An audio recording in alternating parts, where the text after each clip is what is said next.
What is career personal break and how can it change your life? That's what you're going to find in today's episode with Kerry. She decided to take a career personal break after she ended her 4-year long relationship and then follow her heart to Buenos Aires in Argentina.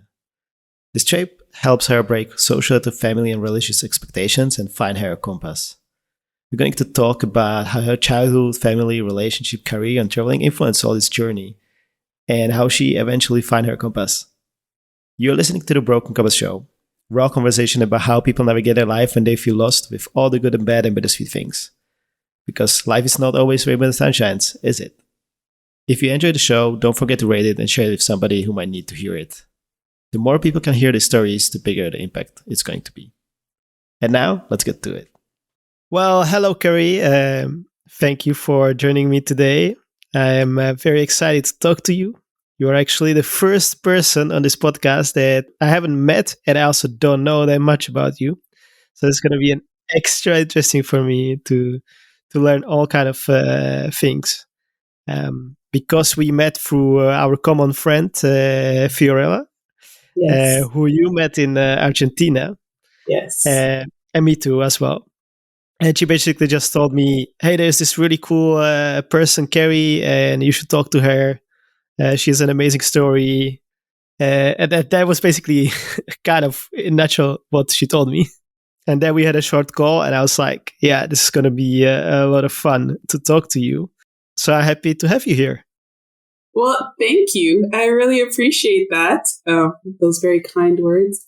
And I'm really happy to finally meet you as well. And to have this little chat. I think it's going to be an interesting conversation as well. Shout out to Theo, by the way. Shout out to Theo. Well, and maybe just to put it in a context, you were kind of, can we call it a sabbatical in Argentina? Mm-hmm. I like to call it a career and personal life break. That's career and what it was. And personal life break. Yeah. I like that. How long was that, by the way? I was in Argentina for 6 months. So at the end, I landed in the end of January and I came back to Canada at the end of July. So about 6 months. This year or it wasn't this year, 2022. Right? Yeah, 2022. I had done something similar in 2016. I had gone to Thailand for about 7 months. And just like my experience in Thailand, the original intent was for me to take a little break, but also to try something different, something that interests me, but that's different. So it was to teach English mainly. The difference is that I got to Argentina. I did my certification at TEFL course for the first month. And then after that, I was like, yeah, no, I'm not teaching. I'm going to take this time to relax, be me, and just live life. And it's the best decision I made, for real. Yeah, well, based on your tone of voice, I would say yes. And, well, so how did you get there? What's behind this intent to take a career, and I like that you call it a life break. Yes. I haven't heard that before, and I love it. I love that. So what was behind that? Well, thank you.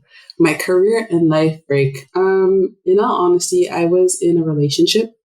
I was in a relationship for give or take 4 years. And the relationship had become very... I feel like it's a very trendy word nowadays, but I felt like it had become toxic. It was really taking a toll on me. And the person I was seeing at the time, I pretty much told him, either we both put our all into this and we focus on bettering the relationship, or, you do what's best for you, I'll do what's best for me. We make selfish decisions. And basically his decision was, no, I'm going to make a selfish call. I was like, I respect that. I'll do the same. And my selfish call is to leave Canada. That's what I want to do. I feel like that's where my heart's at. And it was a difficult decision to make because I loved him. However, we had made it to a point where I needed to love myself more. And I called up the same organization that I had partnered up with back in 2016 when I left for Thailand, because my experience in Thailand was also a beautiful, life-changing experience. And I wanted to do something similar, but I wanted to do it in South America because I needed to practice my Spanish and just get more into like the Latin cultures and the vibe. And so that's how it happened. I called them up. They said their next departure was for Argentina. Argentina had never been on my mind at all, but I was like, sign me up. I'm there. Let's do it. Let's go. And got on the plane and I left. That's by the way funny because I was in Brazil and then I was supposed to go to Colombia. Mm-hmm. And never thought about like Argentina was the last. I was like, if I have time, maybe on this journey, I'm going to go to Argentina because I knew nothing about it. Exactly. And then and then I ended up in Argentina, and it was really good, to be honest. But going back to where you were in that relationship, Mm-hmm. and you kind of notice it's not working out. Was it something that was there some kind of a trigger point when you were like, okay, now this is it, and we need to resolve it, or was it a slow kind of burn that kind of? Mm-hmm. So it was slow. It was slow, but it was loud. By the time I made that call, it was very loud. So when I got into this relationship, I was just out of another relationship. And that relationship was like a 12-year one, the first one. And I just got straight into the second relationship. I didn't really take time, like a break between the two, because the second individual, my ex-partner, we had been friends for a really long time. So I felt like I already knew him, and it just, I don't want to say it just happened, but things organically progressed into that relationship. And at first, it was a lot of understanding, compassion. We were very compatible. We felt good in each other's company, and we both answered a certain need for each other. But by the end of it, I came to the realization that it was trauma bonding more than anything. It was codependency. We weren't standing on our own 2 feet. We were like taking from each other in a very, like, again, toxic way. And when I say it was very loud, I didn't recognize myself anymore at all. Not that I knew who I was to begin with, because I jumped into the second relationship, but I had I believe I was going through like a sort of depression. I like crying all the time and just not being myself, not speaking up for myself. And it got to a point where, I needed to step away and really focus on myself, because I didn't feel like I was being prioritized in that relationship. And he felt the same. And a call needed to be made, and I'm just happy that I was able to make it.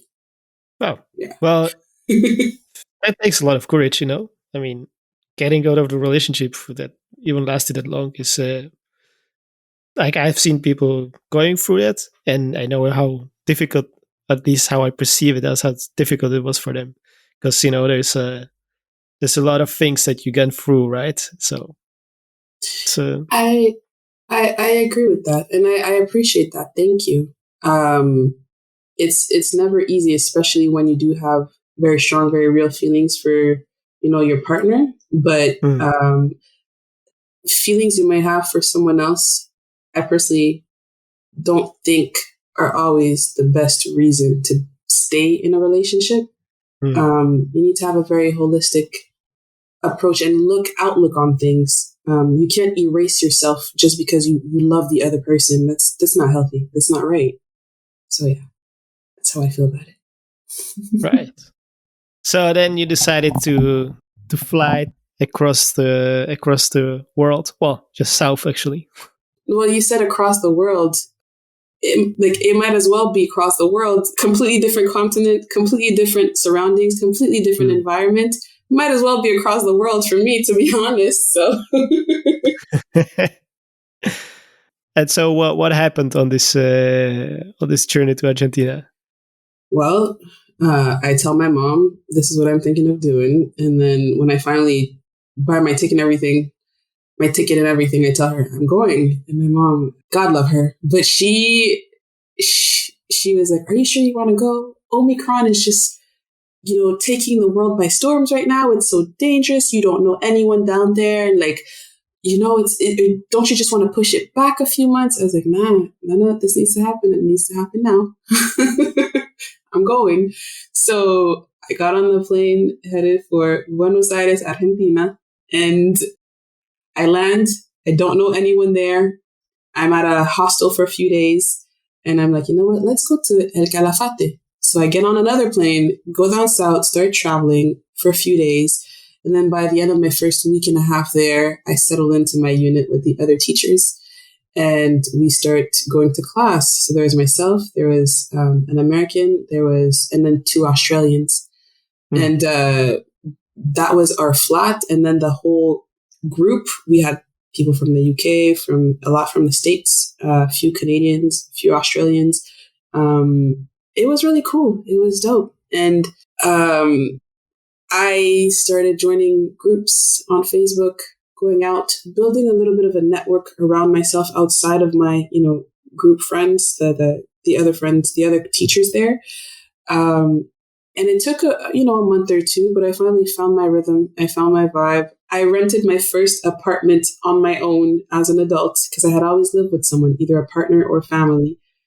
So the first time I had an apartment on my own was in Argentina. And it was really cool. I really, really loved it. Having my own space, having my own freedom, not having to care or worry about anybody else. And I say it and it sounds so selfish, but at the same time, I'm like, you can't see it as selfish. You have to see it as like empowering. It was growth. It was a new experience, defining moments for yourself as well, to understand how you are in your own space and how you are with your own. See, I'm debating. I don't know if solitude or loneliness are the right words because I feel like both of them have a bit of a negative connotation to them. But in my own space alone, basically, it was good. Yeah. There's this. I read in some book that sometimes you need to be on your lonely island to figure out stuff, and people need to let you go on that island and just be there, so you can figure out some stuff out. So it makes sense. I completely agree with you. I was speaking to a friend of mine yesterday, actually, a new acquaintance, and he was explaining how he's the firstborn and he comes from a culture where tradition, very strong. He's a very traditional person and the firstborns have a lot of responsibility.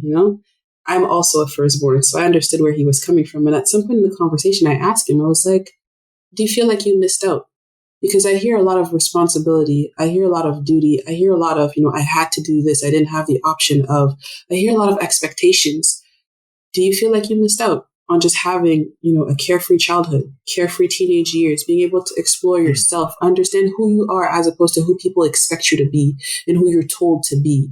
And in a sense, that's what Argentina was for me, being able to break free of the societal, religious, family expectations and just be for me, like for nobody else but me. And that was very liberating. It was very liberating. So I agree. I think that time alone, that island of solitude, I think you called it, very necessary. Very necessary. What's the most interesting thing that you learned about yourself? While I was in Argentina, I didn't realize how much of my behavior today, my actions, my reasoning stems from, and it's cliche, but childhood trauma. I didn't realize how much I was on autopilot, especially when it comes to my thinking and my emotions, my emotional reactions, as opposed to being in the driver's seat and controlling and understanding why I'm responding and reacting the way I was.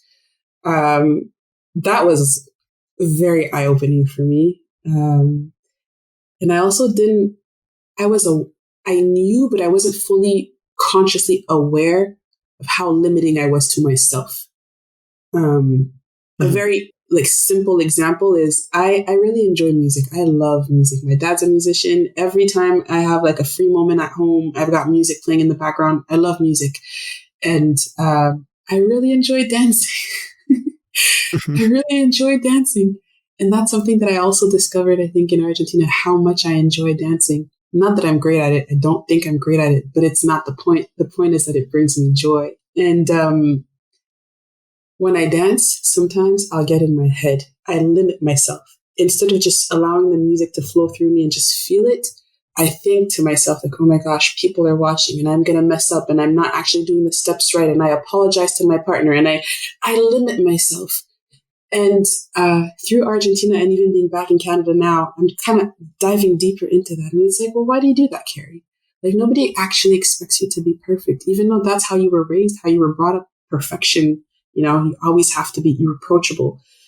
That's not an actual realistic expectation for you to sit on yourself for life. So how about you take it down a notch or 2 or 10 and just show yourself more compassion. Stop limiting yourself so much and just allow yourself to be present, to be there, just to be. And whatever comes out of it, comes out of it. Yeah. And Argentina is a really good place to to be if you want to dance, because they love to dance. Listen, Argentina. Argentina. Yes, they love their dance. They love their music. They love their food. And it's just, I was just going to say, they love having a good time and living, not just living to work, but actually working to live, which is beautiful. The funny thing is that, if when I talk to like people from Peru or Venezuela or Colombia in Argentina, or when I talk to them, they would tell you that Argentinians are still like not enjoying the life yet completely, as they Really? could. Yeah, it's like different perception, right? But I can kind of see where you are coming from, because for me as a European, I see how warm the culture is. But I have seen the other parts, and they are also still like there is difference as well. But it's just the gap between Latin America and like the other regions, I think, is so big that for us, if you already go to any country in Latin America, you will have the feeling like they're so warm and they enjoy life and they hug and they smile. And there's more proximity, more touch, right? Well, yeah, I haven't traveled extensively in South America and Latin America.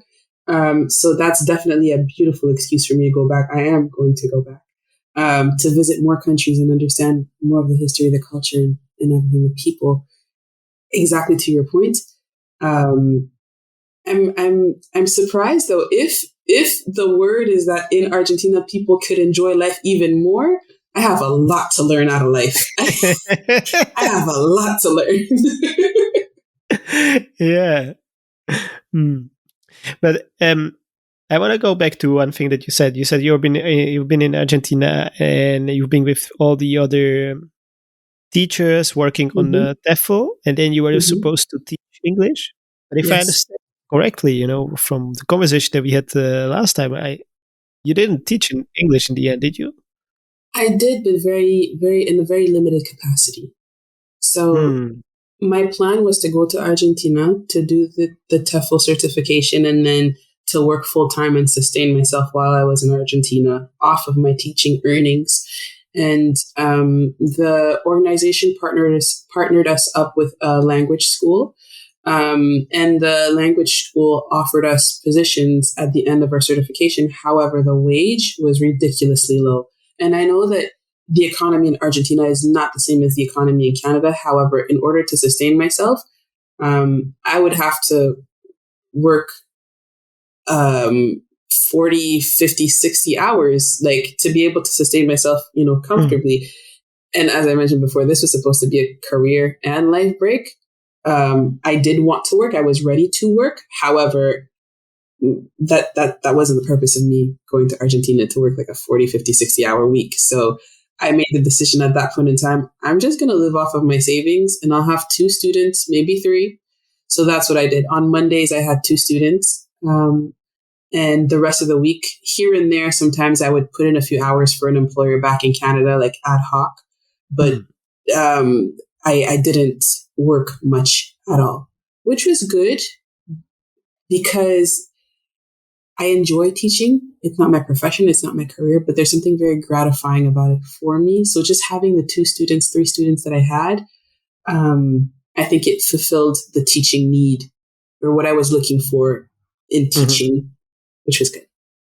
Well, was that because you said you made a decision? Was that something that like you thought about it and you made a decision? Because for me,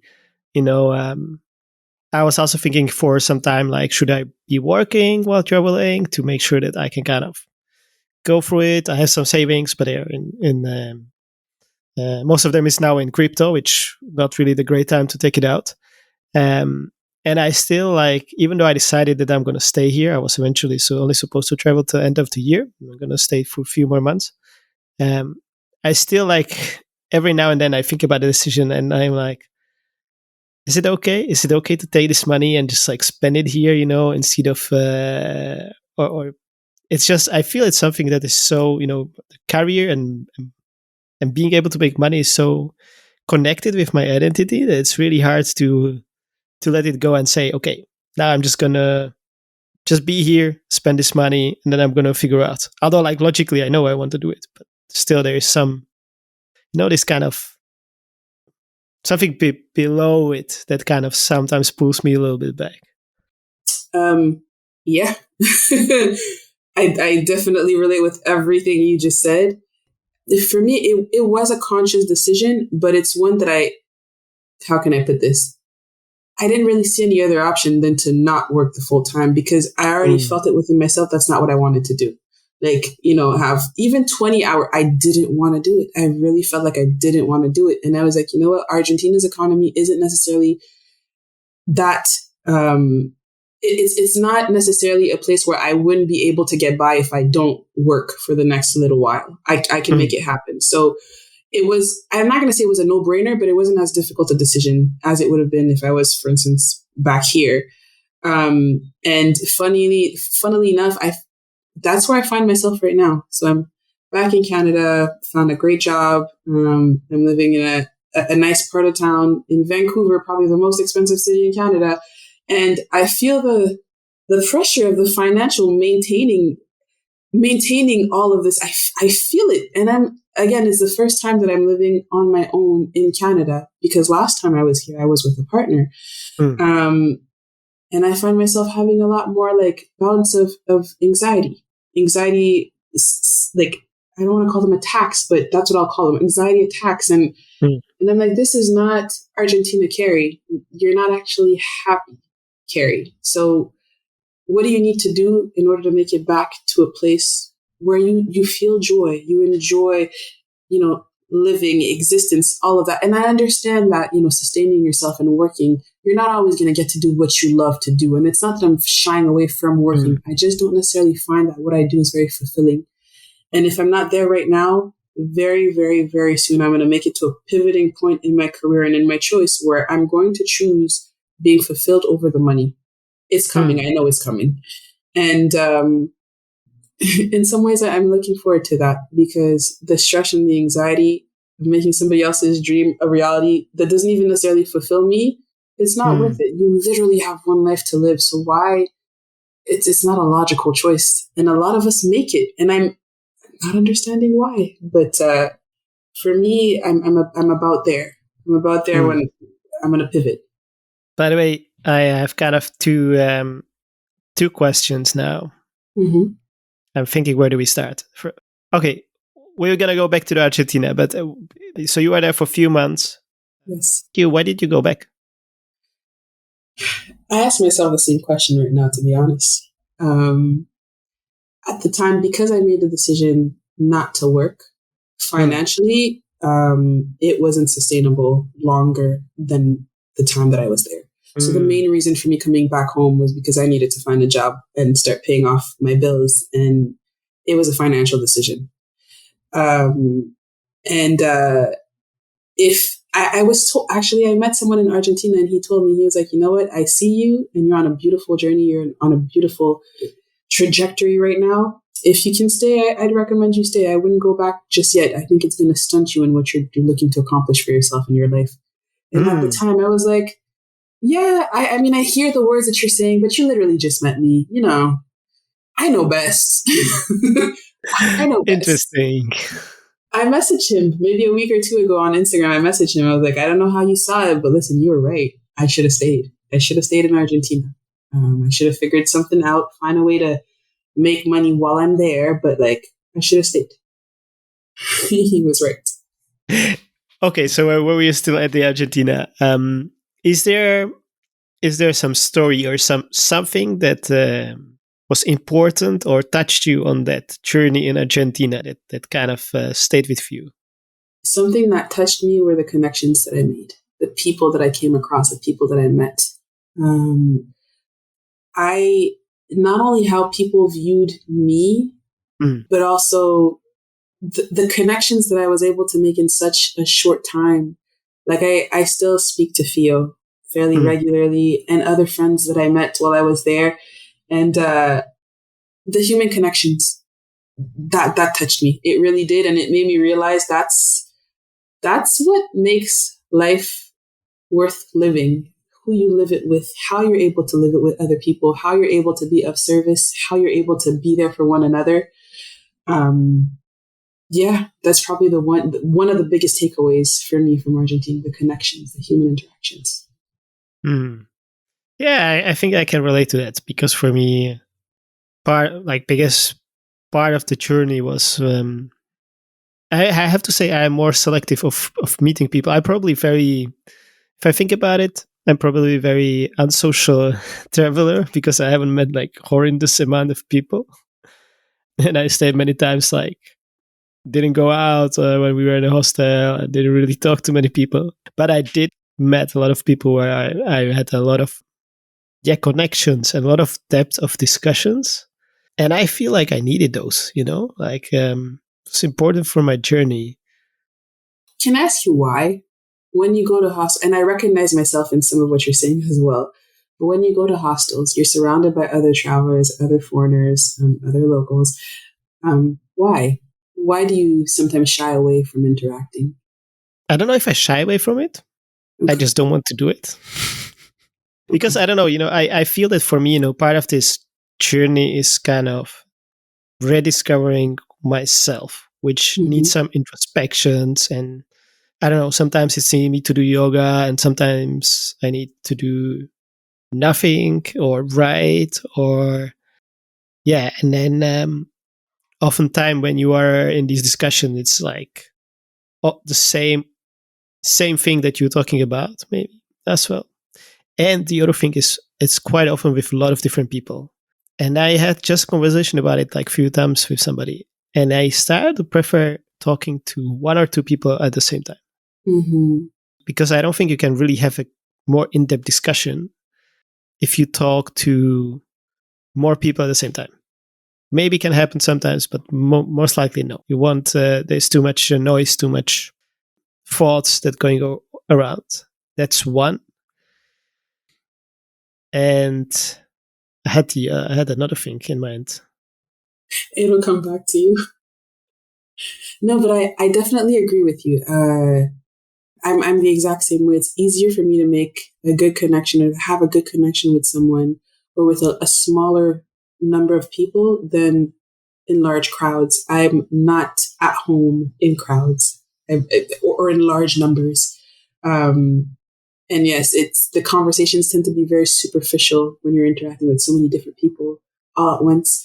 But when you're interacting with one or two different individuals, you can actually have meaningful conversations, ask meaningful questions. It's a lot more. There's more depth, I find, with smaller numbers. Yes, and the other thing that I wanted to add to it is, I realized that I just heard it in some podcast that somebody said like, you're gonna have better travels if you have kind of a mission, if you have sign of a direction of what you want to do, on the travel, whatever it is, it doesn't really matter. He was giving example of some girl that was going around and she was going to every city and asking for how they bake the pastry that they make from their city. Just kind of collecting recipes and learning how to make this pastry with local people. And that help her connecting with people and give her excuse to talk to people. And I feel like my mission is very different to a lot of people that I meet on the journey, depending where you are, of course, as well. But there's a lot of people who just want to like see everything, and they, they plan the whole journey ahead. Like I don't know where people ask me like, where are you going to be next month? So I'm like, I think maybe I'm going to be in Argentina again. Like I think maybe on Monday, maybe on Monday I will cancel my bus and and I will go somewhere else, And yeah, of course, I have the luxury that I have a lot of time, right? But it's also partially Yes. like that.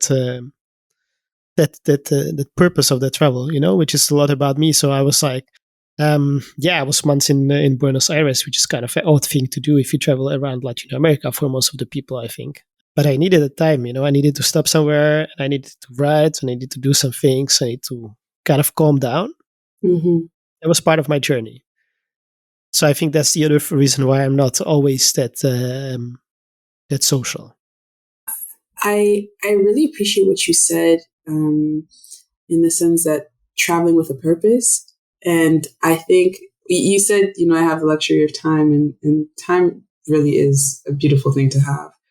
I'm more of well, so far I have been more of the planned traveler. So I'll have an overall plan. Like, I'm supposed to be in South America for 6 months. Maybe I'll be in this country for 2 months, and I'll be in that country for 2 months, and I'll be in that other country for 1 month. And, I'm open to changes within that. But at a macro level, I need some type of structure because, and I'm discovering this about myself, I have a thing with control.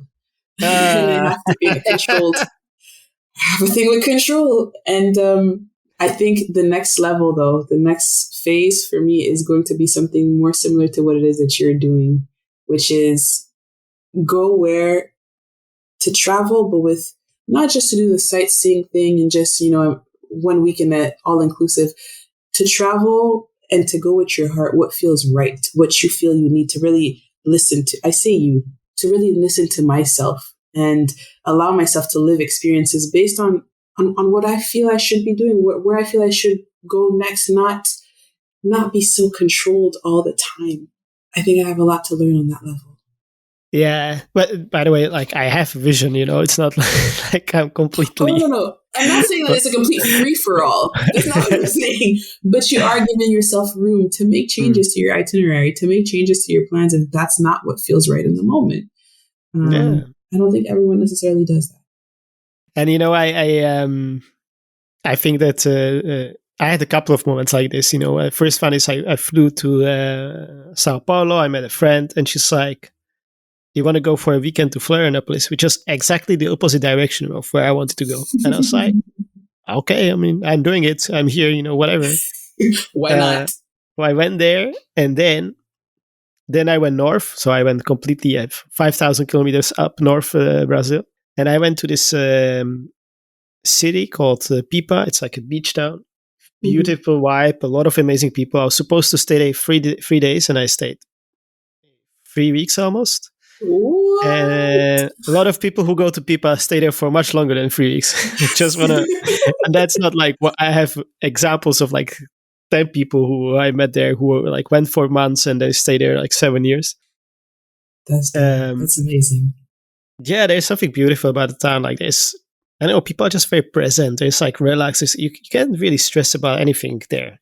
Like, bus goes when it goes. Everything is there. You have sea. You can surf. Beaches. What are you going to be stressed about? There are no like jobs to be stressed about, I think. And the vibe of the people around is like, nobody's stressed. What do you want to stress about? So it's very interesting lifestyle there. It sounds like bliss.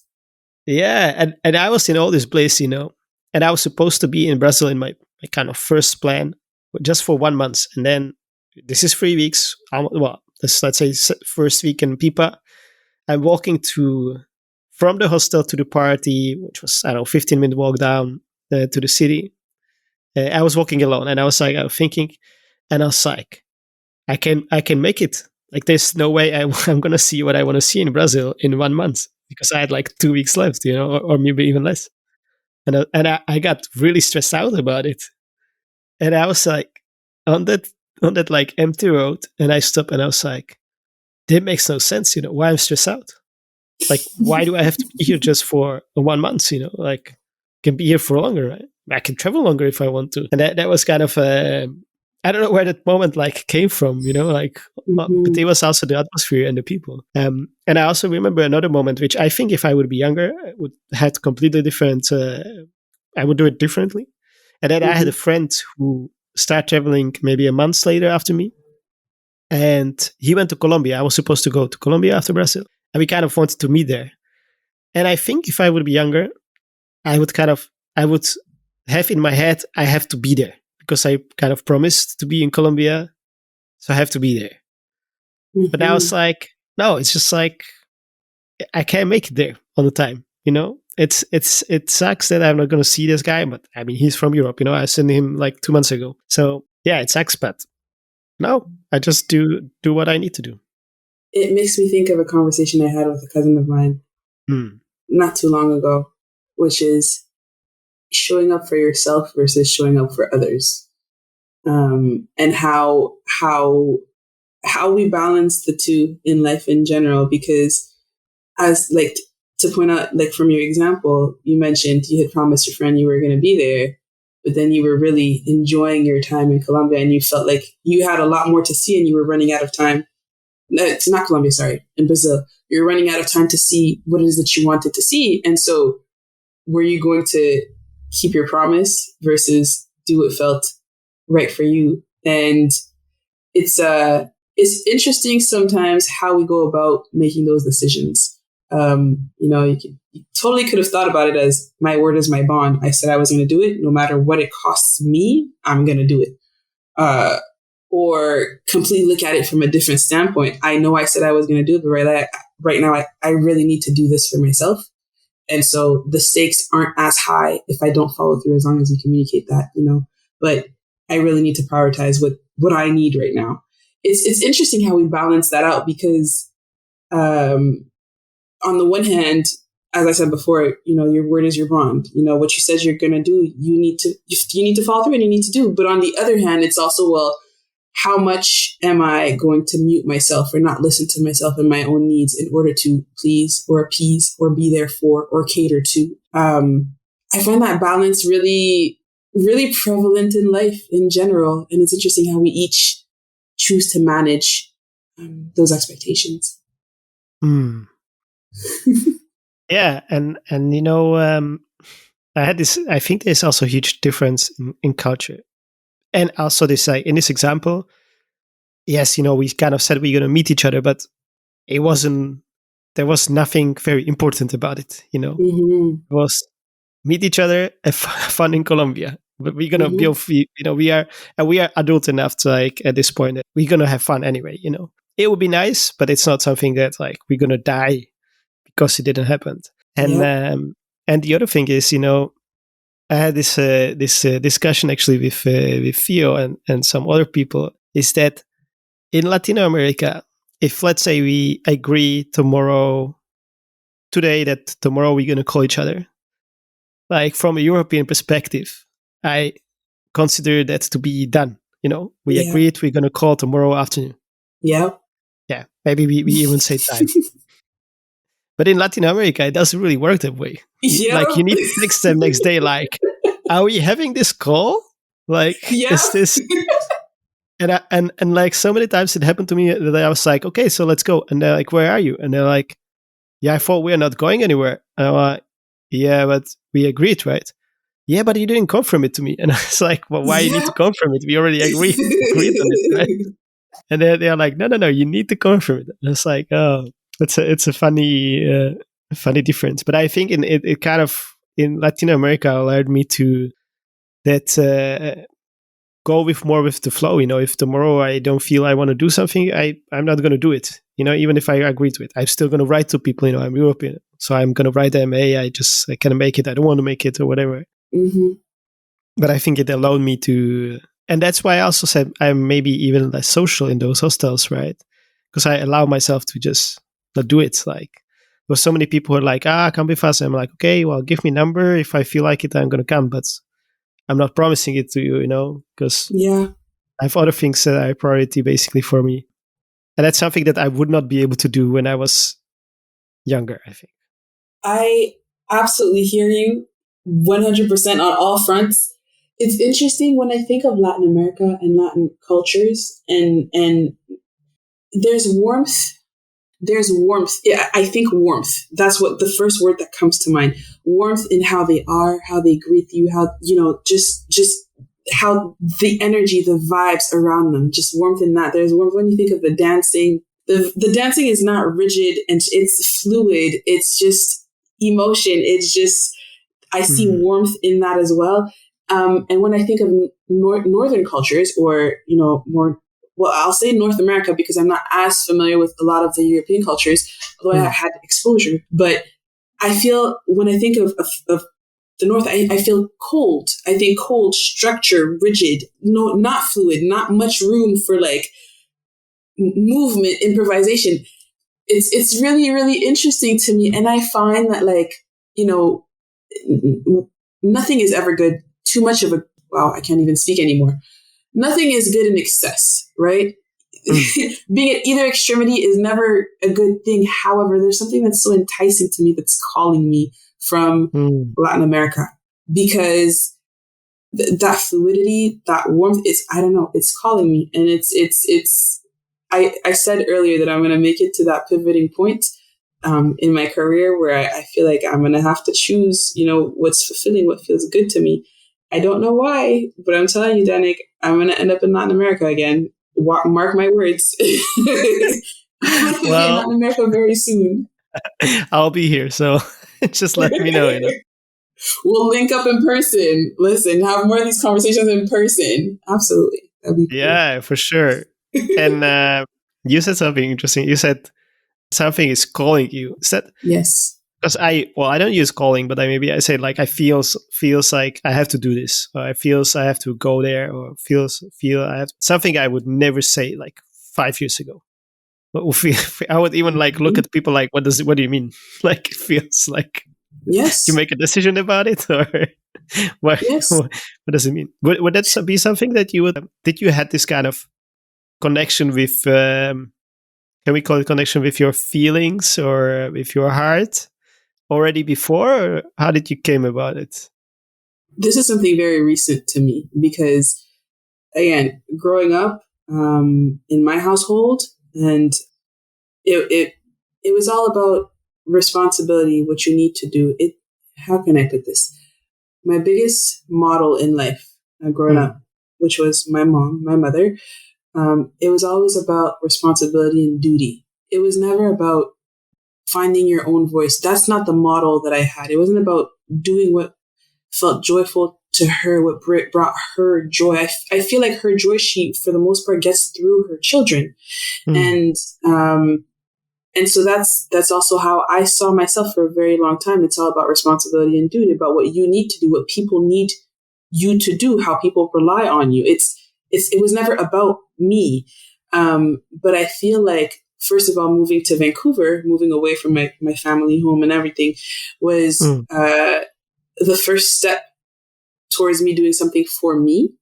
And then moving to South America, I became a lot more in tune with myself, with my own feelings, with my own emotions. And so I'm able to sit here today and tell you, yeah, Latin America is calling me. I know that I need to go back, and not just for a visit, like a long-term type of thing. I can tell you that because I know it for a fact. I feel it, but I don't think it's something I would have allowed myself to feel. I would have even known how to feel 5 years ago, 3 years ago, 10 years ago. And it has to do with self-awareness, which is something that it's hard. It's really difficult, but it's so critically necessary. And it's something that I'm actively working towards as well. Just being self-aware and conscious of what I'm doing, how I'm feeling, what I'm feeling, why I'm feeling it. I'm no longer interested in being on autopilot, but it's not always easy. It's hard. Sometimes emotions are really strong, and emotions are pretty much the opposite of that control thing I was telling you about that I have, right? You're not always in control of your emotions. And I have to learn to understand and grow and understand that that's okay. It's part of life. It's part of the human experience. It's not always about controlling it. It's more about reacting to it. How do you respond to your emotions? Yeah. No, I agree with that part. I had to cut myself off because I wanted to go back to something, but we can go back to that in a second. But yes, no, I agree. It's to responding to, I read, where was it? There's this guy, Pablo Young on Instagram. Well, he's not just on Instagram, but he is, I guess, writer. Maybe. I don't know if I can say poet. If somebody knows, let me know what he exactly is. But he wrote this thing and he said, how you react in the moment, it's not who you are. It's how you choose to respond afterwards. That's like the present. That's who you are. You know? That goes to sometimes we do things because the emotion kind of uncontrollably spilled out of us. Mm-hmm. But it doesn't mean that you are that person yet, you know? It's kind of, you can still choose what do you do about it, right? Definitely something that I've been learning. And, you know, I had so many moments like, I was talking to a friend who was very close to me past year. And then somehow like the bond kind of vanished out of nowhere. And it hurt me. You know, I couldn't say it in that exactly words, but it hurted me that I could not have those in-depth conversation and that time with her. And then I wanted to write her, right? First of all, I first give her a kind of silent treatment, which partially was like, okay, give her space, but also it was like, here is your space, and it's your kind of your punishment for not talking to me, you know? Mm-hmm. Yeah, then I was writing her a message. Oh my God, I spent whole train ride from Prague to Bratislava writing the message. So I wrote it and I was like, I read it and I'm like, yeah, this sounds a little bit passive aggressive. Like, what do I try to achieve here, right? And it took me a long time to formulate it because my go away behavior, you know, when I'm hurt, at least one of them for sure is being passive aggressive. Which, by the way, somebody told me like 4 years ago, and I was like, yeah, sure. Mm-hmm. I heard it, but I didn't hear it. You know, if you know what I mean. I know exactly what you mean. I did the same thing with the friend who told me you shouldn't leave Argentina. I heard it, but I wasn't listening. Yeah. Okay, but just before we move away, you said a few things that really resonated a lot with me. So, how we react in the situation, and then you touched on communication as well, the importance of it, anyways. And I just. So this is something I've known, but I just put two and two together and finally understood it about myself. When I'm in highly emotional situations, because I'm new to this whole analyzing how I'm feeling, why I'm feeling it, you know, and all of that. I'm new to this body of work. So I just noticed a pattern within myself is when situations are too emotionally charged, I exit, I leave. And you can see it, you know, a huge example of that is my relationship. Although, sure, there was a lot of toxicity and I needed to do what was best for me. And yet an option could have been for me to stay. Maybe not stay in the relationship, but stay in the country, stay in the city, work things out differently for myself. I chose to leave the whole continent, well, North America, like fully left the country, fully left, well, the continent. I went to South America. So, and a lot of it is because, and I'm learning now, when something is very emotionally charged, I need to take a step back. I need to take a step back to allow myself to process my emotions and my feelings and how I'm thinking. And the next step now for me that I understand that about myself is to communicate that. Whenever I'm in a situation, you know what? This just happened. I don't want to react in any type of way. So I'm going to take a beat, I'm going to take a moment, and I'm going to step back. I need this time to recollect, like to collect myself, and I'll come back and I'll respond when I've actually thought about it, to actually say and do what I mean and what I intend, as opposed to just reacting to the situation that's triggering me right now. And it's interesting because you then mentioned your friend and that relationship that was altered, that was changed, that you feel you lost. And I feel the same. I had a similar situation as well with a friend earlier this year, someone that I've known since I was in high school. And I considered her part of like my top 3, top 5 close friends. And I don't have many close friends. I have a lot of acquaintances, but people that I would open up to in that level, I don't have all that many. I keep my circle very close. And so to notice that I viewed her in a way that she didn't necessarily view me, it hurt. It hurt in the moment. And it took a minute for me to put my finger on it, to be like, yes, I felt hurt because the type of relationship I thought we had is not what we actually have. And I think 2 things that have helped me leave that situation, just let it be what it needs to be, is, for starters, it happens sometimes in life. How you view or how you think of people, it might not be a two-way street. That doesn't mean that the relationship is fake. It doesn't take away from it, but it just means that how you feel and what you feel might not necessarily be reciprocated, and you get to choose how you want to respond to that. But the second thing is also relationships grow, evolve, and change with time. Maybe when we were younger, our bond was much closer, much tighter, and we were just in a more similar walk of life. So it just made sense. But we've been friends for over 15 years now, easily. And, she is now a mother. She's a wife. I'm living the solo dream. Like, we're in different spaces, different spheres in life. And it doesn't mean that she's not important, but it just means that maybe what we got out of our relationship, it isn't what it used to be. And that's okay. It's natural. And yeah, I know it's something I have to learn, to just let things be what they need to be when they need to be it. Yeah, no, I totally agree with that. And it's interesting because also, when you say that the kind of trip to Argentina was partially an escape, I kind of had that feeling. I was just afraid to ask the question, I think. It's like, was it partially of... Because I've definitely done that, I like pick up my things and kind of clean the slate, starting with the clean slate, right? Which is partially just not wanting to resolve what's not working, right? A part of it. I mean, there is always the part also like, okay, I want something, new inputs and new things. It's not about just about the escape, I think. But part of it definitely, when I first moved to Germany, it was definitely partially escape from the house of my family. So yes, I know I could not say it at the time, which is something that came later. My move to Vancouver was the same thing because, again, like I said, I was living at home, a lot of responsibilities, whatnot. And I felt like a lot of my family members were relying on me. I felt like one of the main pillars in my household, because anytime, so there's my mom and my stepdad have separated. So in the house, it was literally me, my sister, and my mom and my brother. And so I was always the middleman or middlewoman. So whenever my mom and my sister would get into an argument, which happens often because they're so similar, they butt heads all the time. Sometimes I would be on the phone, have one of them on one line, have the other one on the other line. Literally, the event happens now. 2 minutes later, I'm getting a call from someone, and it doesn't matter where I am. I could be at work.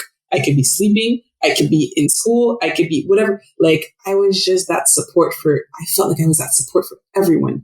And it felt really, really heavy.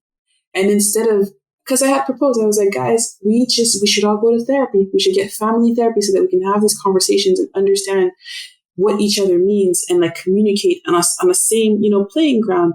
I'm not equipped to like answer all of these questions for you and be that person for you all the time. But they weren't listening to me. And instead of, trying in a different way, being more vocal about it, putting my foot down in a firmer way, I just chose to leave, not just leave the house, but leave the whole city. I moved from Toronto to Vancouver, like 3 or 4 provinces between us. And it didn't stop them from still calling me whenever something happened. It didn't stop them. But at least I had put that distance for myself, which was very, very helpful. But again, even moving from Toronto to Vancouver, that is an escape. That is running away in some sorts. It can be viewed that way. And how did that decision about moving to Vancouver came together?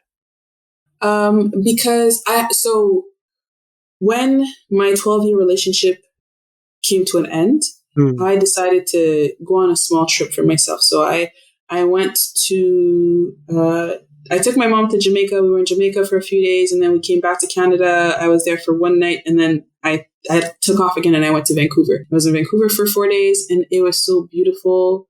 It was a great experience. I was like, I'd love to do that again. And so in 2020, my partner at the time was finishing up his schooling, and he was going to start working, practicing. And we were thinking about taking the relationship to the next level, moving in together. And so I was like, you know what? How about we do it outside of Toronto? We considered different cities, but it came down to Vancouver, I think, mainly because I was pushing for it. I really loved those few days that I had spent in Vancouver, but he got a really good offer as well. So it kind of became a no-brainer. It's like, okay, well, you got an offer, and I'm not switching jobs. I'm still going to be working remotely. Let's go to Vancouver. Let's discover a different part of Canada. Smack in the middle of COVID again. My mom was not happy. She understood I need to do whatever I need to do for me, but she was like, well, what about some of these things that you do at the house? You know, how are we going to manage if you're not around? And like, you know, are you sure you want to move? It's COVID. You sure you want to move in with your partner now? Like all these questions. And I was like, well, yes to all of them. That's a lot of that's a lot of pressure, man. I had gotten to a point where, again, I would get like, anxiety is a revolving theme. I'm saying it out loud. I'm like, anxiety is a revolving theme in my life. But I would get kind of these anxiety attacks sometimes at work, especially when like there was a lot of heavy emotional situations happening at home. And so I feel like it was really necessary for me to leave. I was going through therapy, but my family and friends weren't. So it wasn't necessarily helping. And it was, by the time I moved to Vancouver, my mom and my stepdad were just beginning the divorce procedures. So it was very heavy at home as well. And for my siblings too. But I think I had just made it to a point where I actually couldn't handle it anymore. How did that going to the therapy went around? Is that it's a kind of a normal thing in Canada, or because in Europe I think getting normal, it's still not like widely I think accepted. In Argentina, it's kind of the opposite. Like I was surprised because everybody goes to. If you don't go to a therapy, you are the weird one. You know, not the other way around. And I think that's beautiful. I love that. I love that about Argentina, like that, and it's affordable.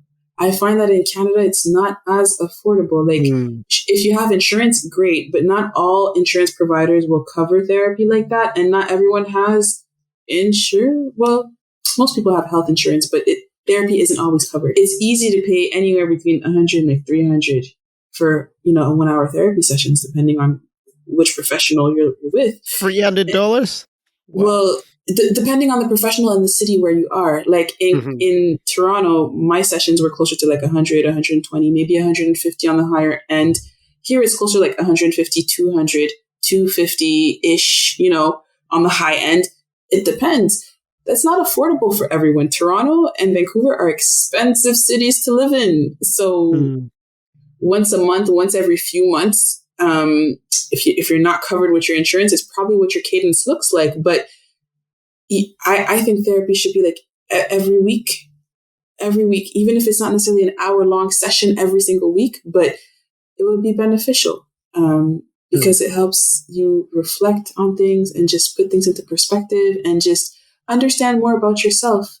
And unfortunately, I don't know if therapy is as normalized in Canada as it is in South America, well, in Argentina anyways, because I don't find that people talk about it as open. I have no issues. Shoot, I will tell anyone who wants to know, who's interested, who has questions. Yes, I go to therapy, and this is how it's like. That's my experience. I have no qualms talking about it, no issues whatsoever, but I don't think everyone's like that. I think there might still be, it's dying, but I think there might still be a stigma attached to, you know, the idea of therapy.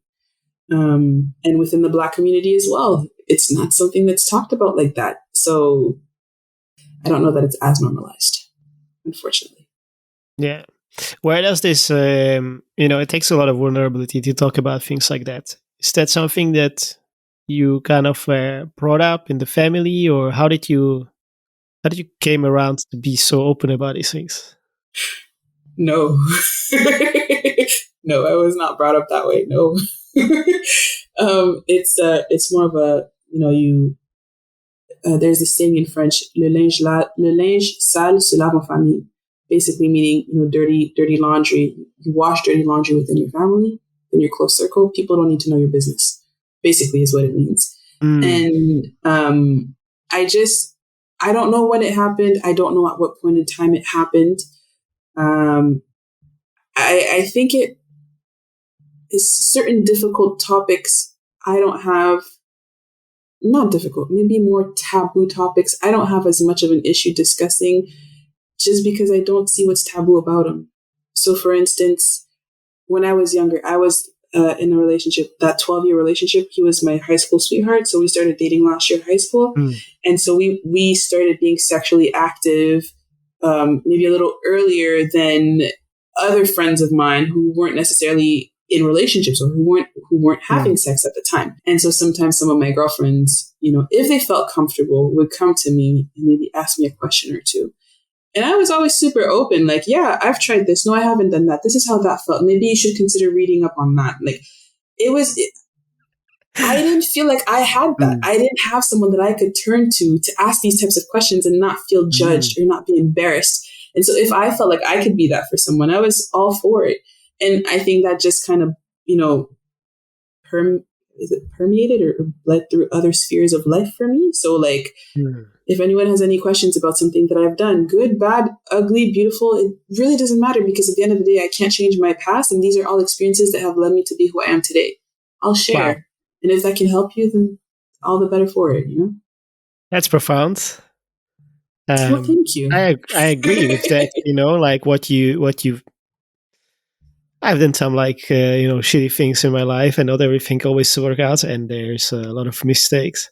Yes. But ultimately, all those things led me to being who I am today, and definitely a much better person than I used to be.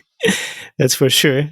I see the growth, and that's a good thing. So, yeah. And I also cannot, imagine how without certain mistakes, I would become the person I am. I kind of feel that they had to be made because they taught me certain things about myself that I would never figure out, I'd be walking around it blindly, and yeah. And well, sorry, go ahead. I have this question in my mind. So your job is in the field of change management, right? Yes. And then I hear all these experiences of like when you are helping people, because change management is it's about people. It's about psychology, helping people get through things. Yes. And I feel that there's always some trigger that leads people towards this kind of field, let's say. And I wonder what were these things that led you to this career? Okay, interesting question. I agree with you. Change management is all about people. And I was working at this company. I had been there for maybe 3 years by that point in time, 2-3 years. And they created a change management. They hired a change manager, and then they created a change management position to assist that change manager. And they came to me because I was working in a training facility, capacity at the time. And they came to me and they asked me, Kerry, do you want the job? We think you'd be a really good fit for it. You should consider it. And I knew nothing of change management at the time. And I was like, I don't know. You guys are just telling me this could be cool. So I read up a little bit about it. Still didn't fully understand it. But I was like, you know what? I don't want to stay in the role that I'm in because I feel like I want to grow more. So let's do it. And I took the job, and I went for training. And when I came back from training, I feel like I was a new woman. It's like, I understand it. It makes so much sense. Let's do it. And the reason I've stayed in it is because what I enjoy about it is the same thing that I enjoy in teaching. At the end of the day, I find that as change managers, we're meant to be the voice for people who aren't always at the table when decisions are being made, right? So my lens is always thinking of others, thinking of what would work for them as projects are moving forward and everything. Are we still considering their needs?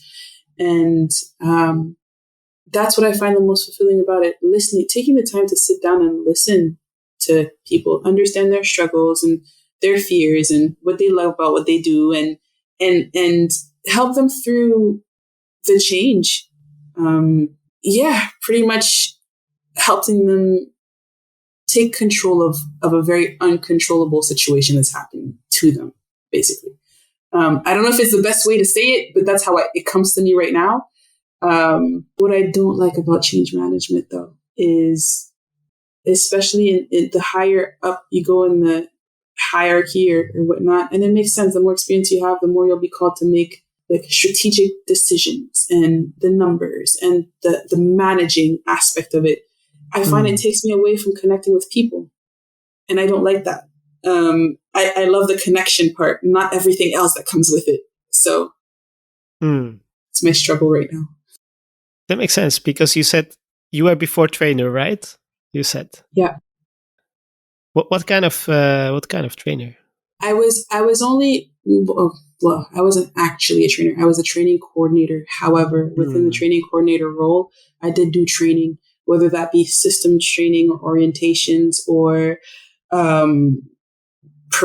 giving national education sessions that we had annually. They asked me to step in because our Montreal trainer wasn't able to take on the workload at the time. And so just providing information in general, that's the type of training that I did. But then I also went into the kind of teaching a little bit. So I did the TEFL in Argentina, as I mentioned, but before that I had done the CELTA certification and then TESOL as well, and instructing adults learners, like certificates and programs and stuff like that.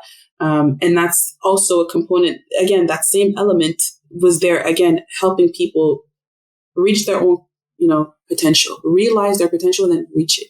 And when I think back to some of the most fulfilling experiences that I've had, career-wise, I always think back to that one experience I had in university. So I was working at the Academic Writing Help Center. So basically, whenever people needed help with like essays or getting ready for exams or writing papers, they would come, and we were students, but they would book appointments with us, and we could help them with structuring their papers and maybe just the content, like how to phrase or word things better. And when I had a few recurring students, and when they came and something that I was trying to explain to them, when it finally clicked for them, and they became so I'm thinking of this one person in particular. She would come and she was really struggling, and I'm getting shivers just thinking about her, actually. And she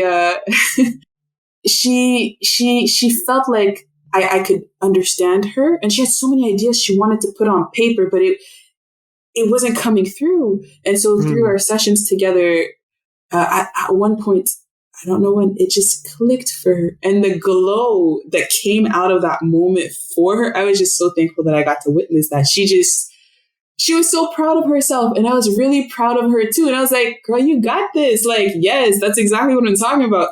And then she started writing her essays in a different way, and you could see the progression in her. And that was the most fulfilling. Every time I think of a fulfilling experience, that's probably top 3 of fulfilling experience career-wise for me. I don't even know how we got on this topic, but yes. Perfect.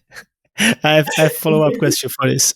First of all, what was the things that you different? Because I have exactly the same problem. Like sometimes the idea just they on the paper, like they don't come out. Like it's a struggle. So what was the thing that she did different?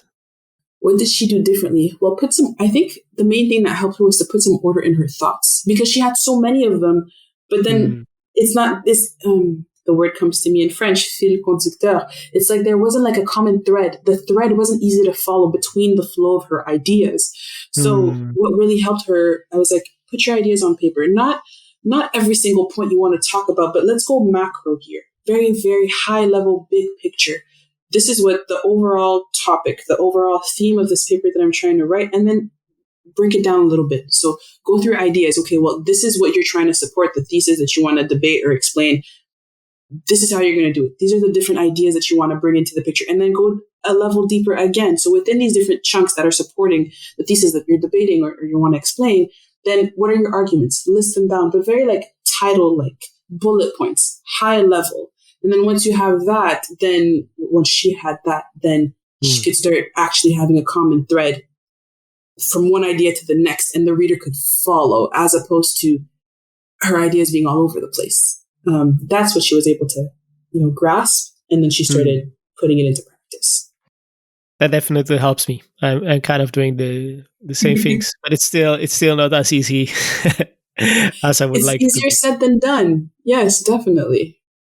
Yeah, Dan is not doing it very well. Okay, and I also have to ask the other obvious question, and that you said this was top 3. What are the other 2? Top Most three. fulfilling Okay. moments. Well, there was that one when I was working at the Academic Help Writing Center. Another one was a student. The year before, I was a student mentor for the Faculty of Arts. And I had a student, she would come and see me. She was in psychology and she had a lot of readings and she just was struggling to get it all done. And she just needed help with structuring her time. So she would literally come and see me with her schedule, with all the readings that she needed to do and all the time that she had available to do her readings. And she just wanted me to sit with her and like help slot in the different times. And eventually she would see me less and less because she didn't need as much help, which made me happy. But I felt like her need was more reassurance. It was just reassurance. It was just, yes, you're doing the reading, you're committing to it. So it's just be efficient with your time. And then reassuring her that she had the ability to make her schedule on her own, you know. So that was a gratifying moment for me as well. And the third one, which is actually number one in my book, is when I was in Thailand. So I was an English teacher and my students were kindergarten 3, first grade, and second grade. And in kindergarten 3, there was this young boy. He had a certain level of autism. So he wasn't necessarily connecting with all the other kids in the same way. And I noticed that the teachers would give him a lot more leeway. So in class, even in Thai class, he sometimes would be in the back just drawing, not really paying attention when every other kid was following the teacher and doing whatever they were doing. And so for me as a foreigner, I did not speak a word of Thai, and he understood some English, but getting through to him sometimes it was difficult. And by the end of my time in Thailand, by the time I was ready to go, his name was Frame. His name is Frame. Frame would come to me and sit with me and hug me and just, we were buddies. We were friends. I don't know how Frame and I got through to each other, but we developed a bond that wasn't verbal. But it was almost as if like, I see you. And I can't put it into words. That just being able to connect with him on that level for me was extremely, extremely gratifying, because I know that had I stayed in Thailand longer and had I been able to develop a better, bond with him, deepen the bond with him, I know that he would have felt safe coming to me whenever he was angry or panicked or whatever strong emotions he might have been feeling. And at 4 years old, 4 or 5, sometimes that can be tough, especially in a school setting. And kids can be mean as well. So like just knowing that he would have had in me, had I stayed longer, he would have had in me an outlet to just be. That's a fond experience for me. It's a fond memory for me. And I always said, I'm going to go back to Thailand. I want to see Frame. I want to see how he's doing. And all my other kids too, but like, especially him. And unfortunately, COVID happened in 2020 and I haven't been able to go. I think about them a lot. But what I'm hearing from all the stories is that kind of see what people need and then you are able to provide it with them. That's kind of the thread for all the stories that I'm hearing. That's interesting. I don't think I ever thought of it that way. You thought like, I saw this girl was struggling and she needed this. And then this student came, he needed to just get some reassurance about reading. So I provided it that. And then I saw this guy and he needed somebody who sees him. And so I did that. Yeah. I see it. You say it. And I think back to those experiences and others as well. And I see it. And I think to myself, it's interesting how you can put yourself in a position to be very patient and wanting to see people for who they are, outside of the fluff, outside of just see people where they're at and for who they are. And it's interesting that you're not fully there yet when it comes to doing that for yourself. I'm speaking to myself in this way as we're having this conversation. Well, I'm neither, so it's okay. And I'm like, That's interesting, Kerry. Like, you take time to kind of listen to people and understand them, try to understand their perspective and their reality and where they're coming from. But you don't necessarily do that with yourself. If anything, you're hard on yourself. You don't give yourself compassion. You don't give yourself as much understanding as you will allow for others. I find that interesting. Yeah. Do you find that you do that for yourself? Let me backtrack for a second and take one or two steps back. You expressed what you feel that I see and that I actually provide other people. And I followed it up with, I feel like I don't show up in that way for myself. Do you also feel the same, that what you feel you give or you offer people around you, do you find that you offer it to yourself as well? No, but I got better at it, I think, would be the answer.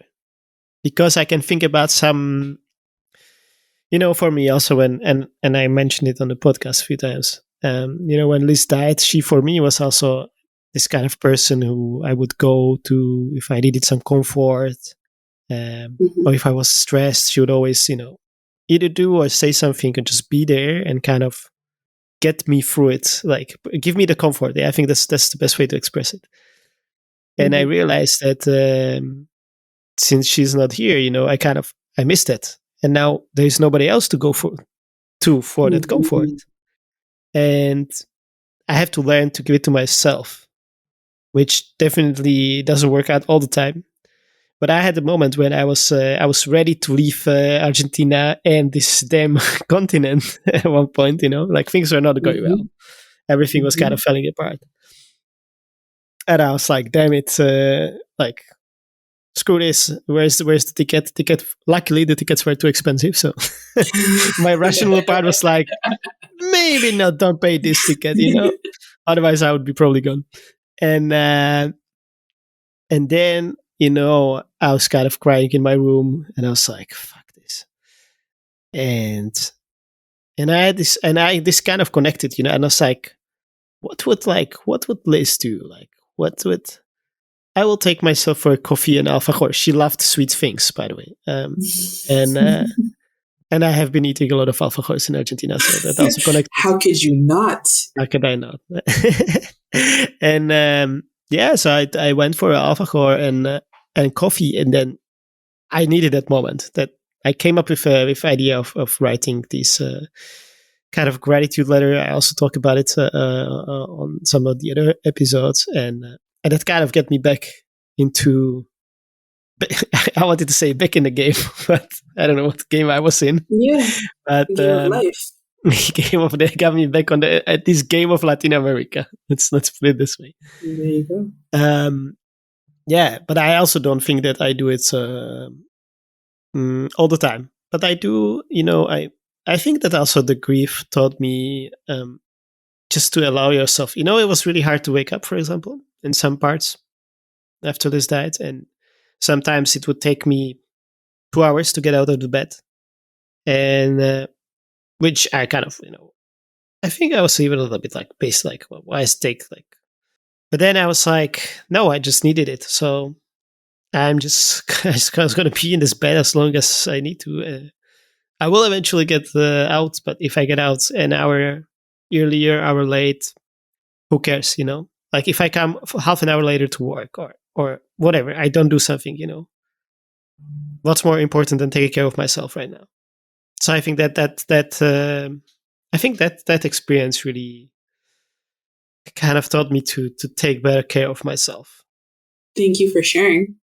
That was I think, a beautiful way to put it as well, and speaking through your experience.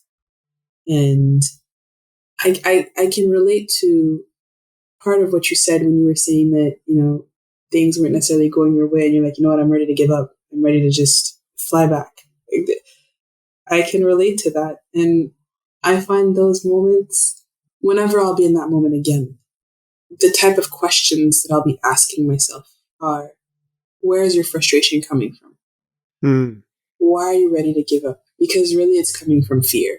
it's coming from some type of insecurity. For myself, that's how I know myself. It's coming from fear. And again, control theme, lack of control. But what happens if you just choose to trust that everything is happening exactly when and how it's supposed to? What happens if you just trust life, trust the path that you're on, just trust what is within your control, what can, as opposed to giving up, because you literally don't know what's on the other side. You have no idea. So you're already here. Why would you give up? Those are the types of questions that I'm going to start asking myself when I get to these points where I'm frustrated, where I feel like I want to give up. Right now in Vancouver, I'm having more anxiety because of work, the stress of work, the financials, and living here on my own, being away from work. But it's also stemming from the fact that at times I feel very lonely in Vancouver right now. I don't have a huge circle of friends.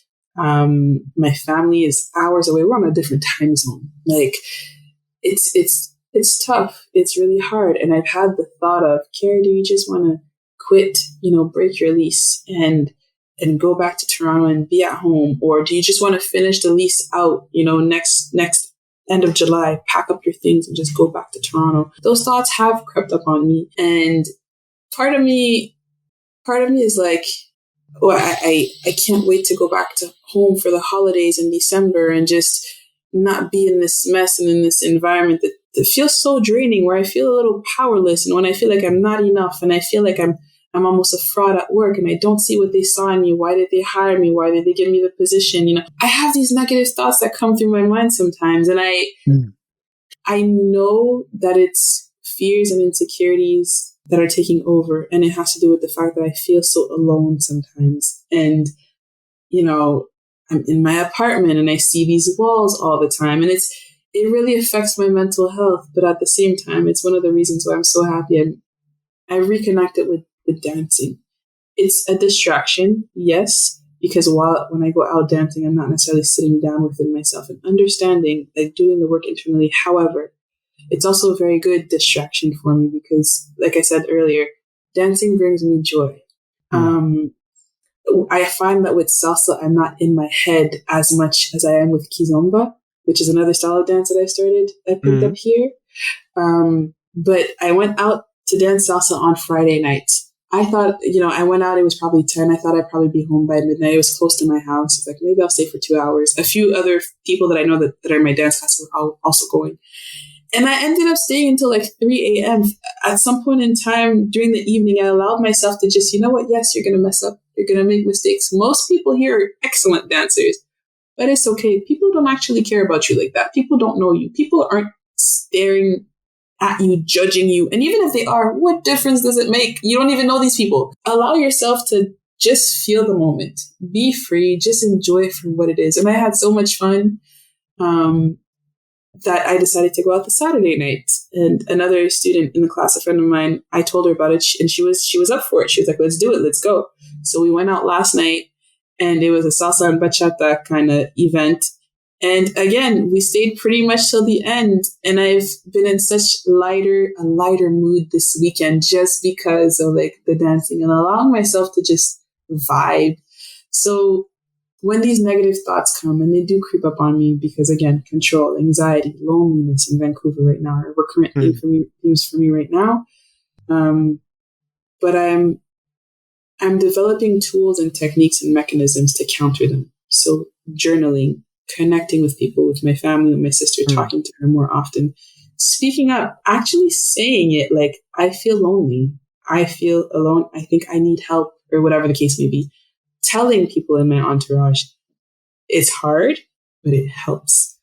And reconnecting with my passions like art, music, dancing, making time to be outside near the water, because I'm right next to like a nice ocean front. And so actually going for walks when the sun is up and just doing some of these things that'll help me quiet those negative voices a lot more than I had been able to before. Yeah, I think I have two thoughts. The first one is, you said yeah, being kind of free to allow yourself to just be flawed. Which, by the way, I don't know if you, but like as a kid, I didn't give a crap about what other people are thinking when I was like learning to, I don't know, skate or do something. I was just doing it. Like I wanted to get better. That was it. There's nothing else. And the funny thing is, as you were talking about it, I was thinking, yeah, but the weird people, like when you think of like sometimes when you think you're weird, like a lot of other people think that you're the courageous one. Like I was doing yoga in this hostel, like, and I somehow end up in a breakfast doing yoga. It wasn't my intention, like, but like there was no other space, and I started, and then suddenly the breakfast started, and I didn't think about the breakfast because I wasn't eating it, and I felt like in between, like, this is weird, man. People must think like I'm real fucking weirdo, like doing here like yoga. And then like a couple of different people like told me like, man, I saw you doing yoga every day, like even at the breakfast. I was like, man, I should have been doing yoga, And you're like, okay. That's not what I thought other people think about what I'm doing. I even connects. There's this video of like one of the shortest TED Talk, which is about this guy on a hill who kind of weirdly dances, and then all other people start following, and it's called First Follower. And it's basically he's a leader. He's kind of doing his weird dance in this festival on the hill, and then suddenly like one guy joins him, and then 2, 3, 4, and then suddenly everybody on the hill is basically dancing because this guy started to dance. And well, he was definitely like kind of weird, but there was also somebody who thought like, hey man, what a courage that this guy stands up and dance. Like I would have want to dance too, but just don't have the balls to do it as a first person. So yeah, that was I love that story about the guy dancing on the hill, and the example that you said. When I was a kid, I didn't really care with what people thought, and I was thinking back to myself, and I was like, well, I didn't in the sense that, yeah, when I was learning to ride a bike, I didn't really care that all my friends were watching. I just wanted to get it so hard. I just wanted to get to be on my 2 wheels, no more training wheels. That was my goal. That's what I was focused on. And it didn't really matter what everybody else was doing, as long as I got it. And learning English as well. French is my mother tongue. English is my second language. And I remember when we moved to Ottawa, all the kids on my street, because I was born in Montreal, all the kids on my street, they used to speak English so fluently, so flawlessly. And I used to hear my French accent when I spoke in English. It was so loud. And I was like, I don't want that. I want to speak English in a way that nobody will be able to tell that English isn't my first language. And that's like a goal that I told myself. I must have been like 6 or 7. And I was like, that's my goal. And I stuck to it. And I don't even know how I remember, but I believed it so hard. But then the flip side is at home, as I was saying before, like perfection. You need to have the best grades. You need to always look proper when you're stepping outside, not a hair out of place. And, I want my friends, I want our entourage. That wasn't coming from me. It was coming from, my caregivers, my parents. But like, you have to be an example, a model. I like when friends compliment my kids, I feel good. So you need to be perfect, right? And so I had a bit of both growing up. And I think in my teenage years, I let the whole "you always have to be perfect" take precedence over, this is your goal, and it doesn't really matter what people think of you. You don't need to be liked by people. You just need to achieve your goal. That took precedence. And I feel like now I'm in a place where the scales are kind of tipping over again, where I'm struggling with it, but I want to make it to a place where my goals are what's important. And I'm seeing it through dance where the scales are tipping. And as you were speaking about the man on the mountain, what I was thinking was, you might see yourself a certain way. Like in Argentina, I saw myself a certain way. I was just doing Kerry. I was just doing me. I was just, showing up authentically, which is what I strive to do all the time anyways. But I felt like people at the language school and my students, they really appreciated me. And they're like, Kerry, you're so cool. And I was like, I'm just being me. I'm not even trying to do anything. I thank you for thinking I'm cool. I appreciate that. And it just brings me back to the thought that you never know how you're actually impacting people. You know, how you view yourself, I'm sure 9 times out of 10 is not how people see you. Oh yeah. Right? And so I think that's something that I need to remind myself of as well. While I'm being so hard on myself, while I'm seeing all the flaws and the defects and everything that's wrong, people are probably seeing me like, damn, Kerry's so courageous. She picked up and she moved to Vancouver on her own. Like, she was in South America for 6 months, didn't even know anybody. She just got on a plane and left. Like, Kerry's allowing herself to live in her best life, in her truth. And that's really cool. Maybe I want to start traveling too. Like, I've had friends who have told me, I love what you're doing. And like, I want to be traveling too. I want to follow my, whatever brings me joy as well. Like, you're inspiring me. And somehow those aren't the voices that I'm listening to. I'm listening to the negative comments inside my head. So that's a nice balancing exercise that I need to perfect, that I need to get better at. Don't be so hard on yourself, and you don't know who you're actually impacting just by being your authentic self. Oh yeah. I when I was writing these gratitude letters, I wrote to a lot of people who changed my life or inspired me a certain way. And a lot of the comments that I got, like, I didn't know that this particular moment or these things that we experienced or something I said had such an impact on me. Mm-hmm. But yeah, that's because we don't talk about it that much. Mm-hmm. How often somebody comes to you and tell you, you said this thing and it changed my life, and now I changed. This is why I became a firefighter or whatever.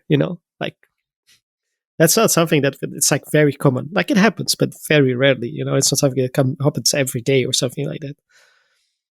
And I think we influence people's lives, like other people's lives, more than we think sometimes. Mm-hmm.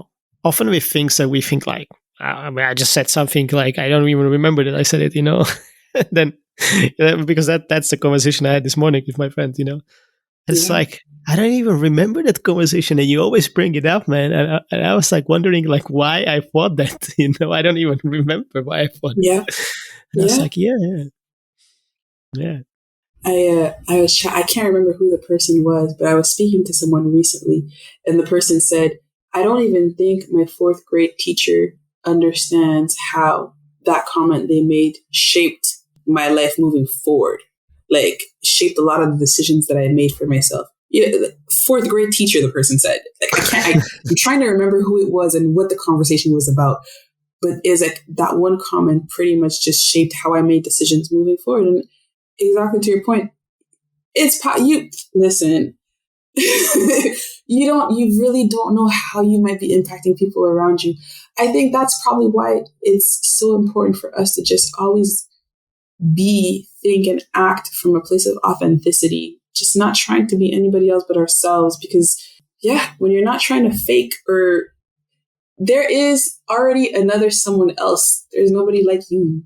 There's literally no one like you. So why try to fit into a mold that you didn't even create in the first place? Fit into the mold of you. And that's something that I believe more and more as I grow older, because in high school, listen, I was insecure. In high school, I just wanted to belong and to fit in. And I felt so odd and different. I didn't like most of the things that my group of friends liked, but it was a group of friends that I felt like I was supposed to fit into, because we were all, we were not that I want to bring race into it again, but, the Black kids, we were the Haitian clique. And, I'm Haitian, so I'm supposed to like everything that they like, and I'm supposed to like the music that they like. And I'm in band. I'm already, I'm like a geek enough because I'm in band. I can't hang out with band people. Like, those are all the thoughts that are crossing my mind. And I'm thinking back to it today, and I'm like, I feel bad for teenage Kerry, because there's so many opportunities that you let fly by just because you cared so much about what people would think and fitting in, right? Yeah. So let's try to do things differently. You're not a teenager anymore. Let's be authentic now. Are there any moments, like, we talk about this 4th grade teacher who said something and then it kind of shaped this person's life? Are there for you any moments on this journey of Kerry following her calling from being this Kerry who was just doing things to belong? Maybe 2 things, 2 comments, and they were like later in life, so more recent years. But in 2016, I can't remember if it was before or after I came back. but a coworker of mine who really was a friend, we became really close friends. She took me aside one day and she was like, listen, either you've gone or you've come back from Thailand. Don't listen to people. I just need you to know this. Don't listen to people who tell you, oh my gosh, you're so lucky. You went to Thailand, or you're going to Thailand. You're taking this career break. You're so lucky. Don't listen to them. Don't take that in. Don't internalize that, because you're not lucky. You made a decision. Okay. You went up to your boss. You said, I'd like to take a leave of absence. You put the gears in motion. Those were concrete actions, concrete steps that you took in order to make a reality, a dream of yours reality, something that you wanted to see happen, actually happen. So people have the same opportunities. People have the same abilities. They could do the same thing. If really it was that important to them, they could do it. So don't ever downplay the work that you did in order to achieve what you wanted for yourself. That really resonated a lot with me, because I heard those comments and I still hear them. Oh my gosh, you're so lucky. I wish I could travel. I wish I could do this. And it's like, no, but you can. You just need to prioritize what's actually important to you. It's not about luck. It's about being intentional. That's one thing. And then the second thing is, while I was in Argentina, I met a friend of mine. Actually, we're still very close today. And she was like, Kerry, I don't think you realize like how dope you are. And I sound really conceited and really self-absorbed right now, but hear me out. She was like, I don't think you realize how cool you are, because I see you go, you're here in Argentina. It's not your country. It's not, your background. It's not, but you're doing things that you enjoy doing. You're putting yourself out there. You're striking conversations with complete strangers, putting yourself out there. And she's like, to be honest, that's really it's empowering for me, because I've been here for about a year now. It was her and her husband. Her husband is from Argentina. She's like, I've been here for about a year now, and I haven't made as many connections as maybe I could have had. And every time I talk to you, you're going to an event, or you're doing an activity, or you're meeting someone new, or you've got this new friend. And she's like, girl, I'm just trying to live my best life. And you're inspiring to me right now. So I don't want you to downplay how much you're making things happen for yourself, and you're living this experience to the fullest. And I'm proud of you for doing that. And I just need you to be proud of yourself as well. Realize that you're doing this. You're doing it. It's not just randomly happening. So, and that was very, very heartwarming to hear. I don't even know at which point in time I became intentional about creating experiences for me, and not just staying stuck in my apartment that I had rented in Palermo, and just, sticking to myself. So giving myself more credit, I guess, is the common theme between those two conversations that I had with different friends at different points in time. But yeah, those really resonated with me, actually. Yeah, that's a interesting view of interesting way of looking at things, I guess. Because I always people are like, what are you gonna do? So you're gonna travel, and what else do you do?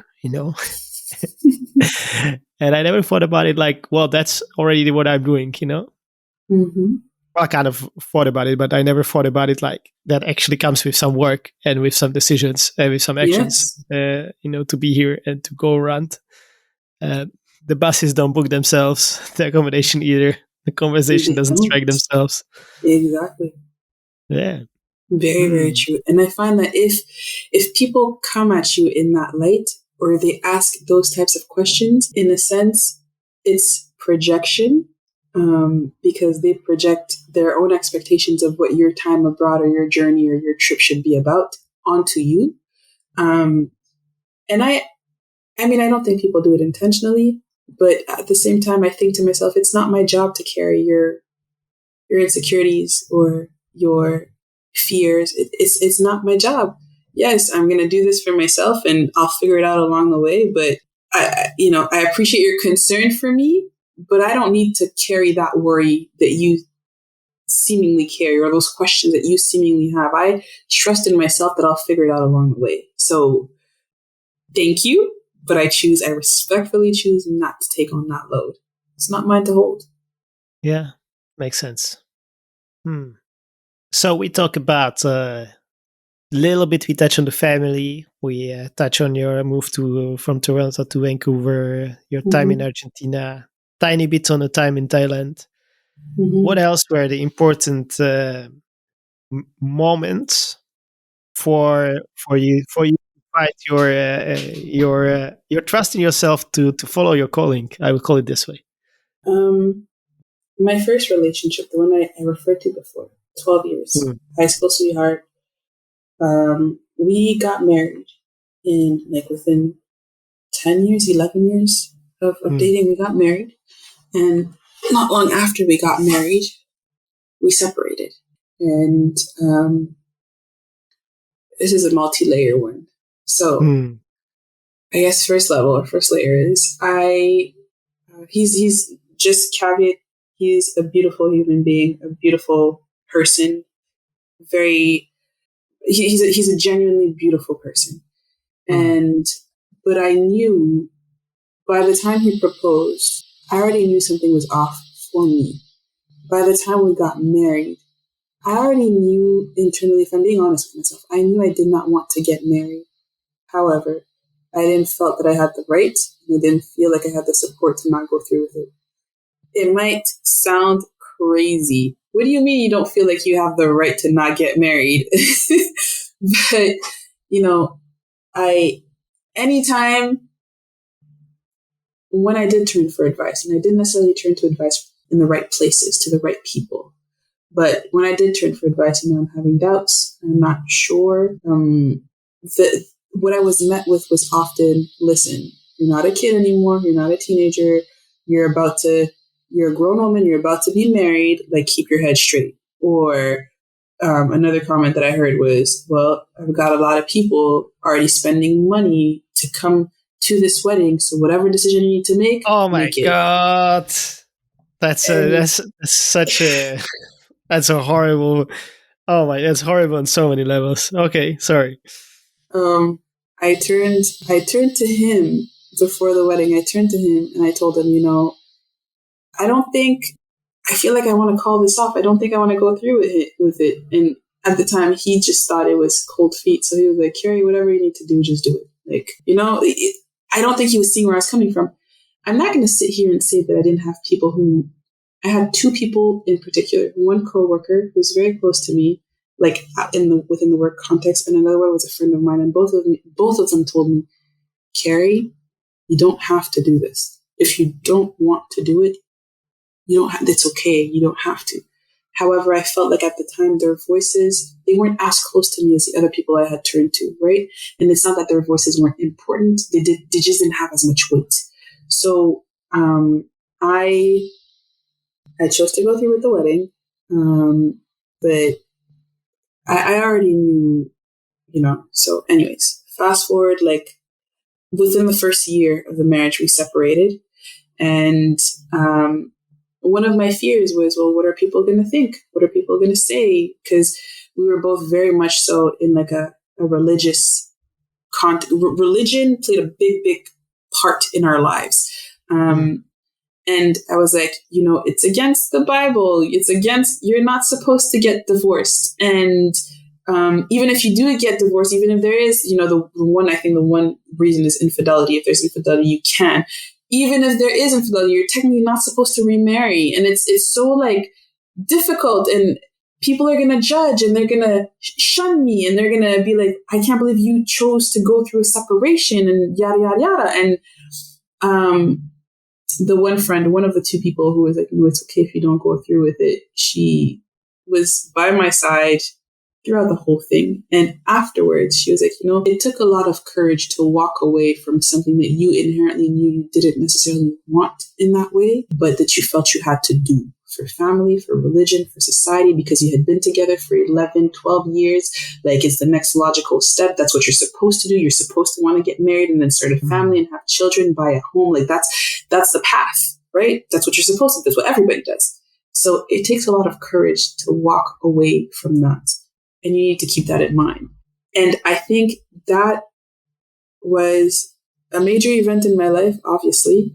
But it was also a major stepping stone towards listening to myself more. Because if I hadn't gone through the wedding, yes, it would have been difficult as hell. I definitely would have lost friends. I definitely would have lost friends. People definitely would have been talking about me. My reputation and my family's reputation might have been tainted. But in hindsight, these things still happened. They still happened. So what difference would I have made if I had just listened to myself sooner, other than not breaking his heart, not getting married, and so still, it doesn't change anything for me anyways today. I don't consider myself religious. I consider myself spiritual today. And there's a very, very big distinction. However, for him, he's a very religious person, and being married once I'm pretty sure he sees it as a stain, on his life record. It's a stain. And he wouldn't have had that had I listened to myself more. And I realized saying this, that I'm taking a lot of the ownership on myself, a lot of the responsibility on me and solely on me. And that's always how I am. And I know that I'm very hard with myself. But I'm not going to downplay the fact that I didn't have to get married. I chose to. I chose to do it, and I chose to separate as well. So that was definitely an important event in me listening to myself more.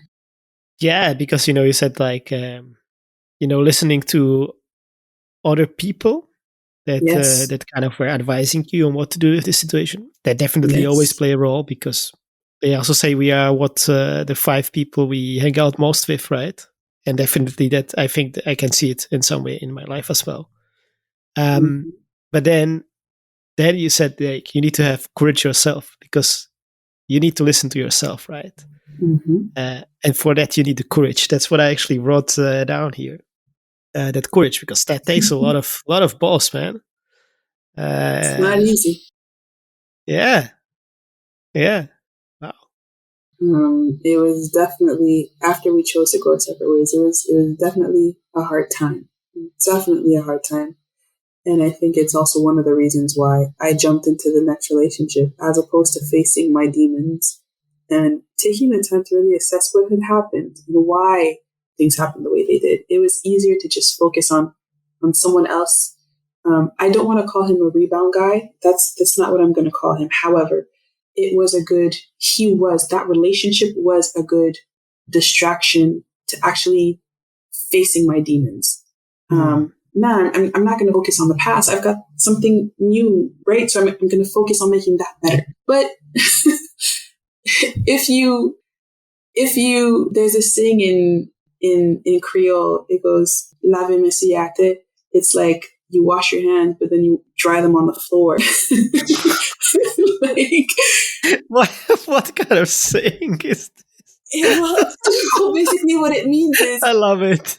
It's useless. It's a useless endeavor, right? Jumping into the next relationship is a useless endeavor. You're not actually bettering yourself. You're just bringing the old problems into a new context, right? So you wash your hands, but you dry them on the floor. Okay, I'm gonna remember this one. This is so funny. Oh my God. I love these. I love these weird sayings in every language. In other languages, yeah.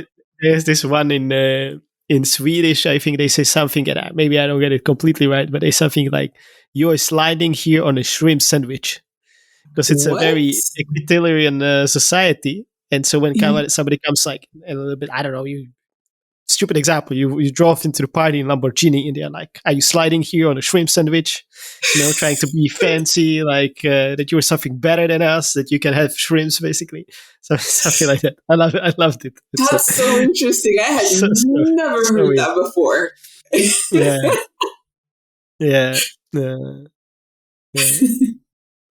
Sorry, but I got us away a little bit about courage of going through it, and then there was the distraction. But I also had another question, and I was like, this like has been freaking difficult thing, like walk away from something, relationship that long, the marriage, and in your situation, that's a pretty difficult and bold thing to do.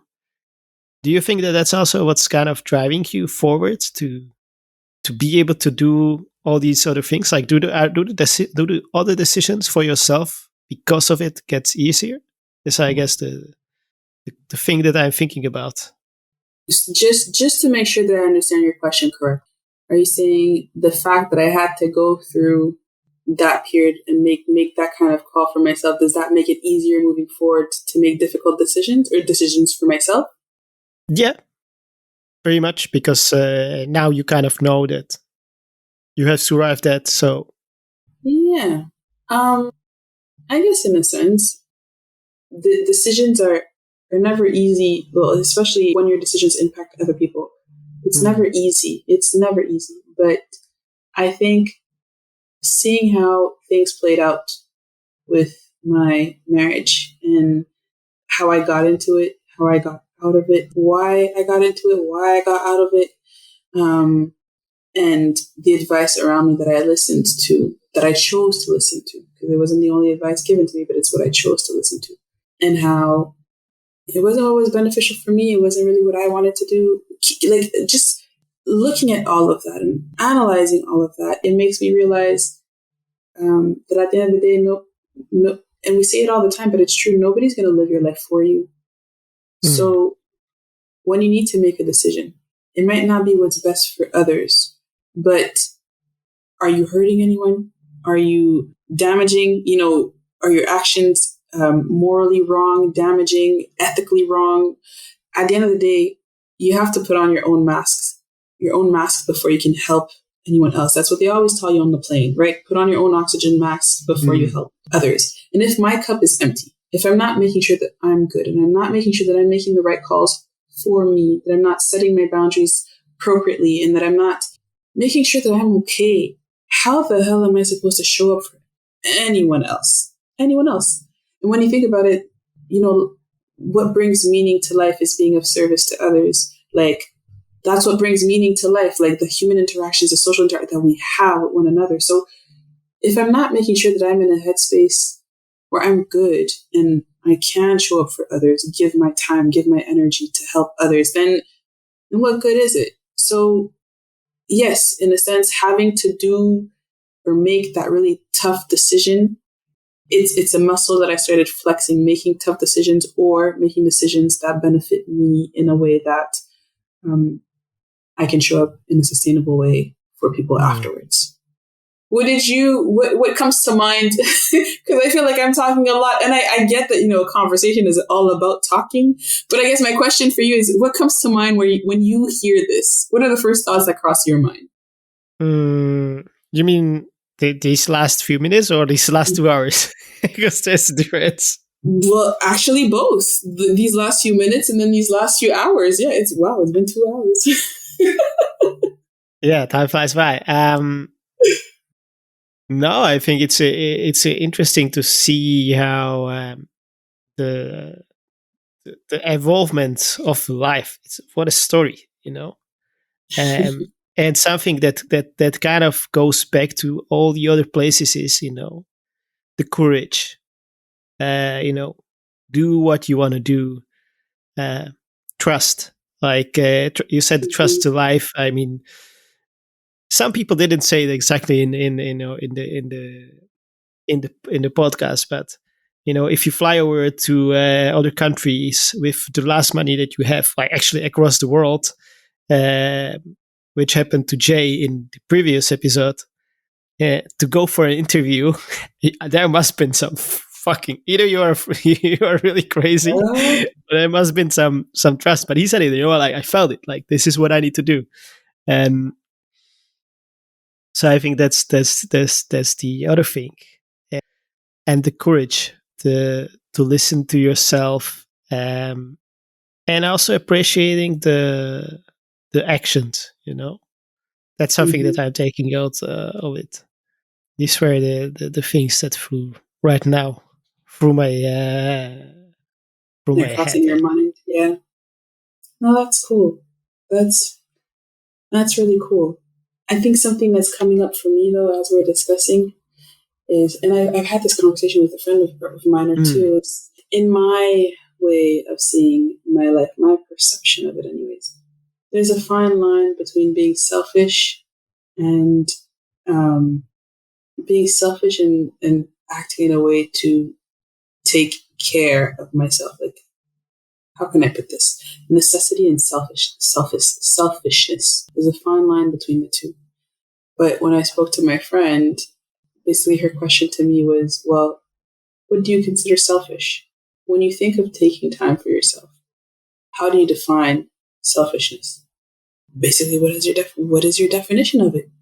And it's still something that I struggle with because I know that whatever I end up doing, it will be in a helping capacity, helping others in some way, shape, or form, in some capacity, most likely to gain confidence, reassurance, or realize their own potential. Just know that they are enough, they are worthy, they are, they're perfectly imperfect. It's most likely going to be in that sort of capacity. However, at the same time, I don't want the responsibility of somebody else's journey, somebody else's path, someone else turning to me to make decisions for them. I don't want that. I don't want that anywhere near me. I'm all for being like a sounding board, but I don't want you to give that power to me or to put that responsibility on me, rather. And right now, it's all about defining my boundaries and speaking and voicing my boundaries as well in a respectful but very clear way. I think that's the big topic of the hour for me. And it goes back to selfishness versus, doing things out of necessity. I guess that's the best way for me to put it.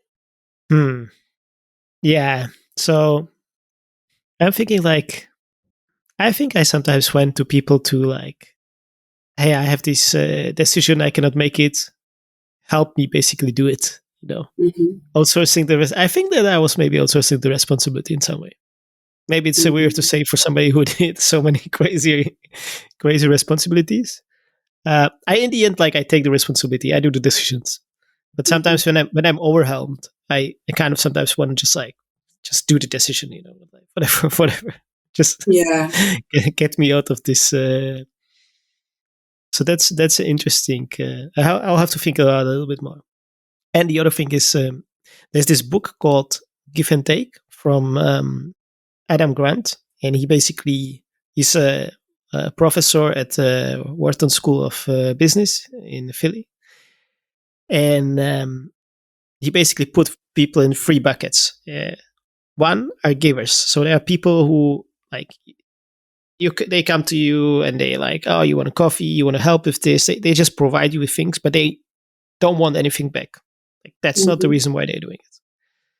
Then there is matchers, who are basically people who I buy you beer today, Kerry, but I kind of expect you that next time we go out, you buy me a beer. It's kind of like they like to have this balance, and not just so they are in a balance, but also if you buy them beer, they maybe even feel a little bit obliged to buy you beer as well. So they like to have these things in balance.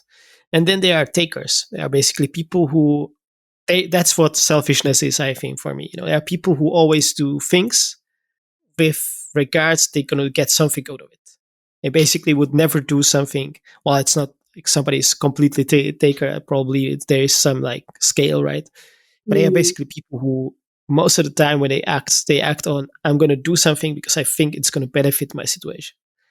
Now, the fun thing that they did is that they took doctors, engineers, and I think salespeople at some companies, and they ran experiments with them. Basically, there's a questionnaire that kind of put you in one of these three categories. And they were looking at who are the people who are most successful in what they do. So for salespeople, who sells the most? For doctors, who gets the best result and less complaints or something like that? For engineers, who can solve the most problems. I don't remember what exactly these things are, but I think people can definitely find out if they're interested. It's in the book as well. And who do you think was the people who had the best result, objectively measured in these three different vocations? I want to say the givers. That's who I want to say. I want to say the givers. And you're right. And you know who was the worst? I would, no, I want to say the takers, but I'm not sure. No, it's not the takers, right? It's also the givers. Really? Now, that's interesting, right? You have this category, and the people are either the best or the worst. And actually, the whole book is about it. But in a nutshell, it came down to the fact that the givers who are really on the bottom, so they are not performing well, are people who just like give away everything. They always help people. There's this anecdote when there's this guy who kind of, he's rich, so he gives his money, then he gives away his house, then he gives away his clothes, then he gives away his organs. Basically, dies giving away things, but that's not sustainable. You know, so you can only give away for so long until you kind of you have nothing more to give. Yeah. And the difference is that the givers on top, they kind of have a purpose. They do it with, I don't know, like let's say there was a teacher who was helping people on an SATs, it's called, right? The exam that you have to take in the US. So they was helping the people on the SATs, and he saw the results immediately because they were taking the SATs.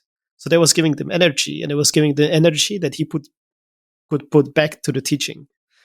So there is some purpose, right? Because you can't save everybody. Like there's so many hard discussion in a way. I don't know if you had this discussion when you travel around South America, but it's basically there's always somebody coming and asking you for money, right? Okay, so what do? Do you give them the money? But you can't give money to everybody, you know. I'm also like, okay, I have money in comparison to them, but if I give them the money, I run out of money from traveling in next month. So, you know, how do you treat that? And it's very hard to do it, I think, unless you are when you're a very giving person. It's very hard to do it unless you have some purpose. Like, I want to focus on this because that kind of is what brings me more energy, kind of refills the tank so I can give away again. I think that's how they explained it in the book, at least, right? Interesting. I had a conversation with a friend of mine recently, actually, my cousin, and our relationship. So he's actually my godbrother, my mother's godbrother.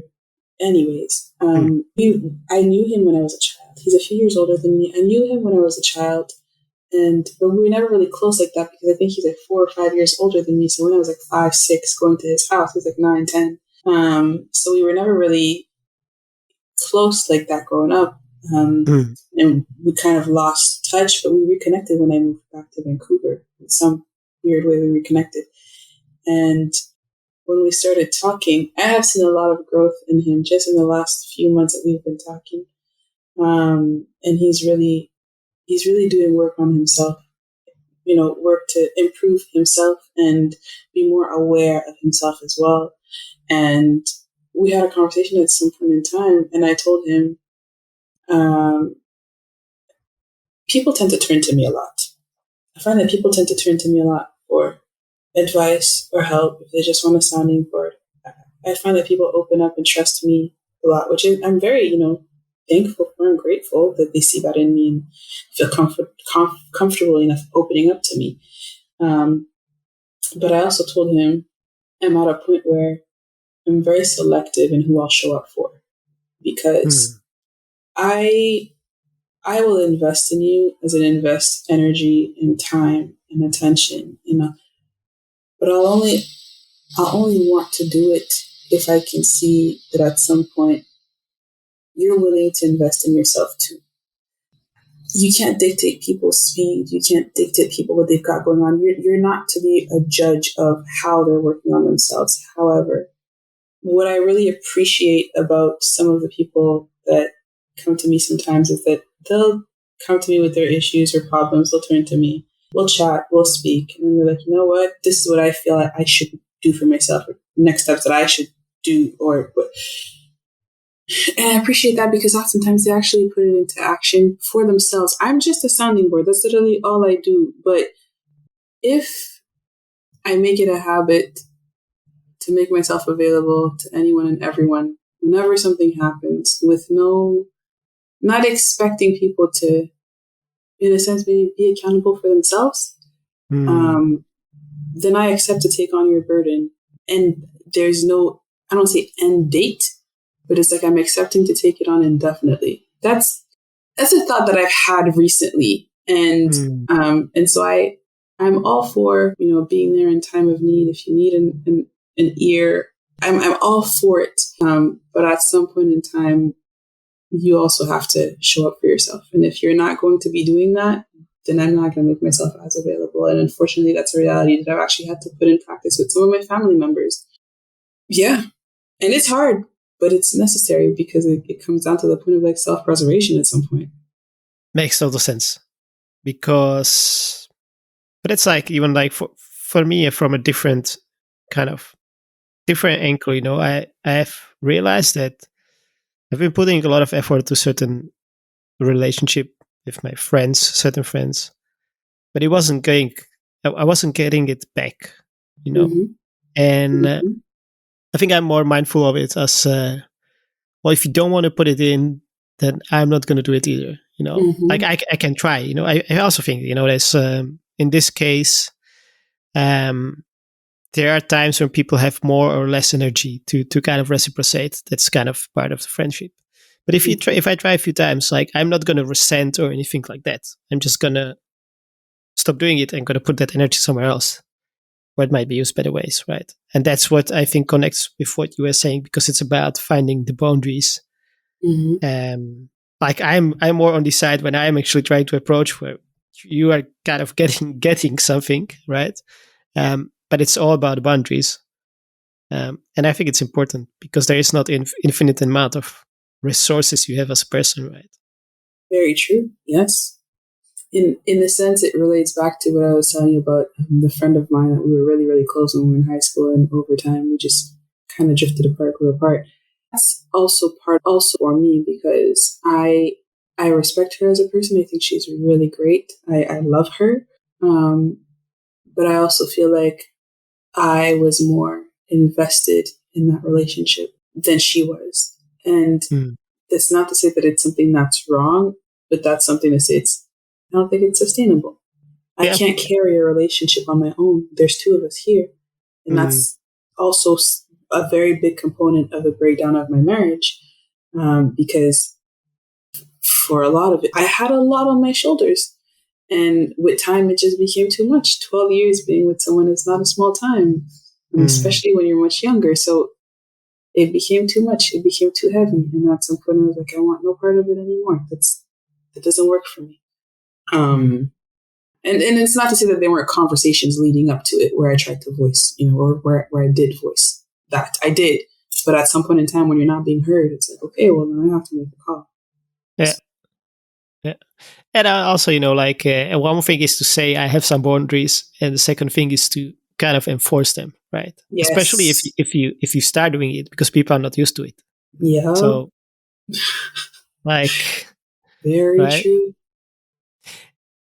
And I had another question about this, because you said that people are coming to you to be the sounding board, basically, and I wonder if that has something to do that you were kind of sounding board for your family, when you were younger, and that you kind of developed this behavior that make you actually good at it. So now it's kind of carry over to, I guess both of your work and also the fact that people come to you as a sounding board.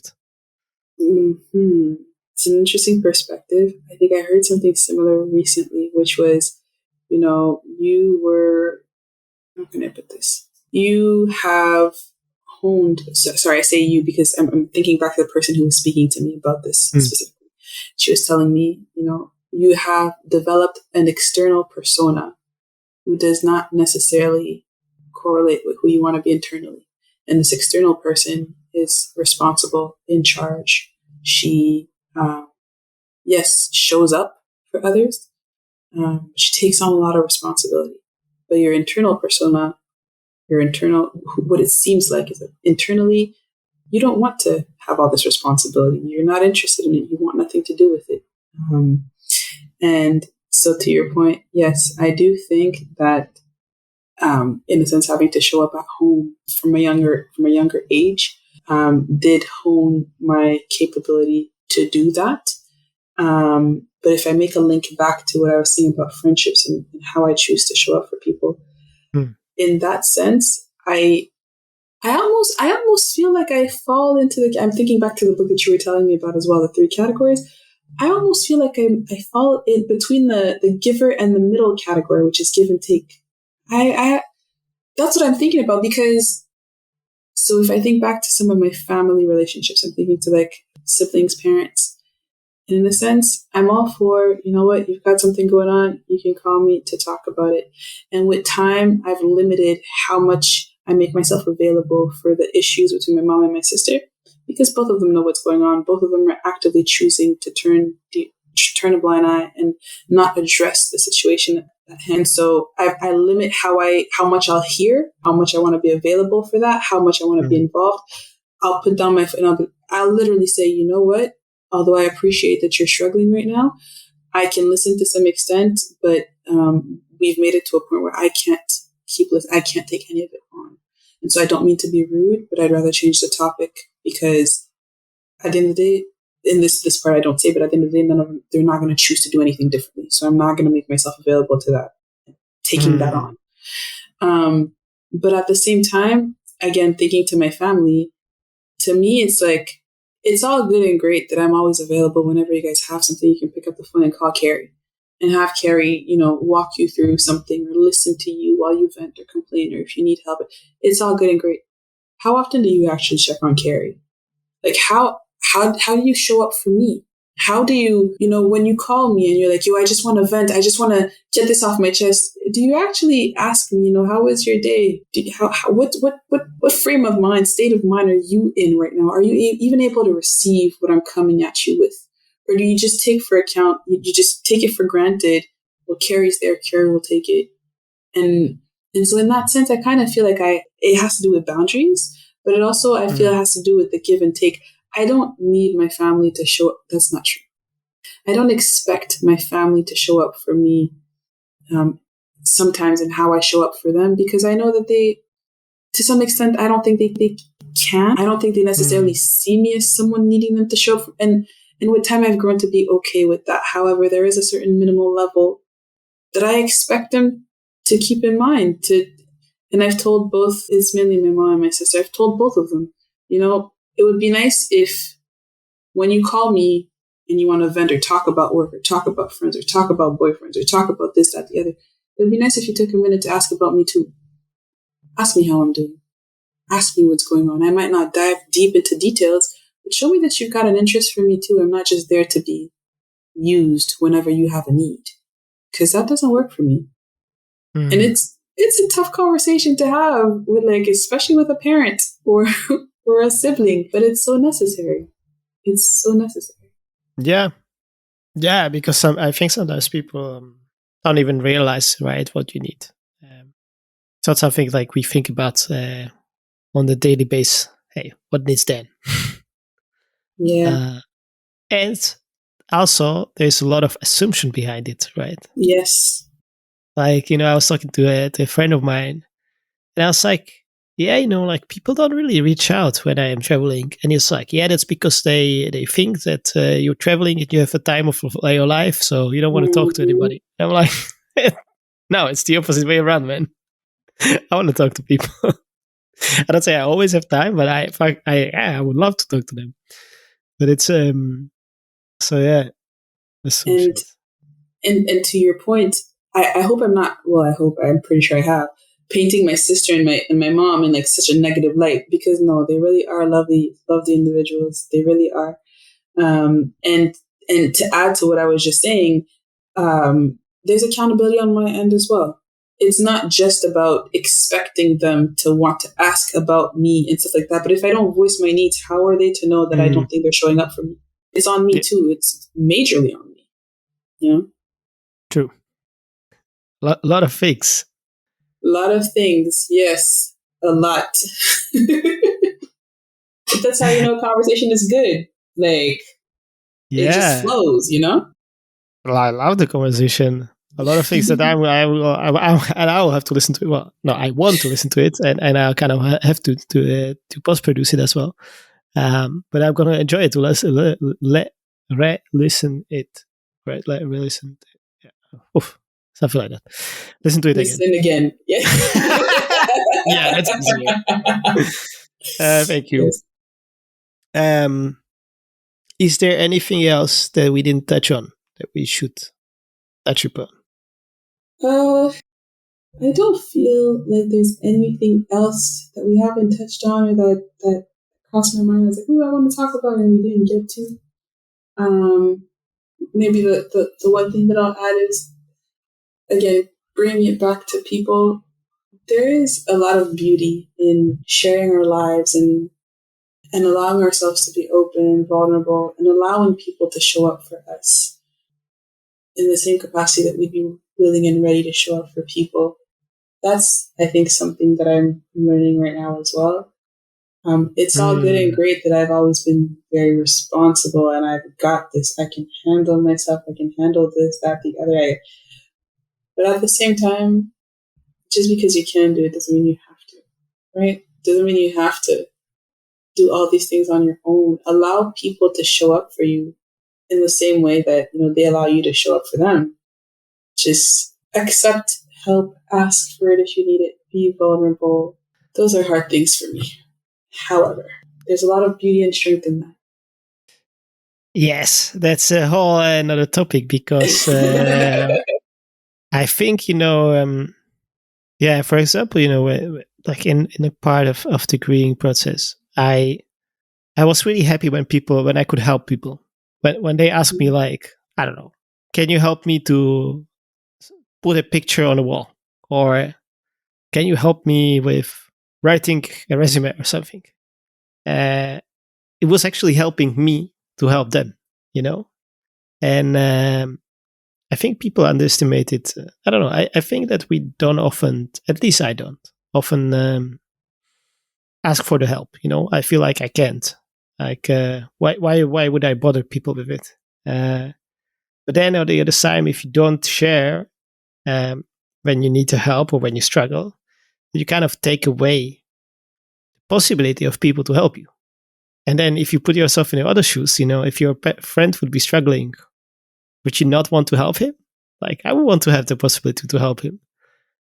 I was speaking to my sister this morning, and she, like, I'm flying back to Toronto for the holidays, so I'm gonna be there from like late December to very early January, and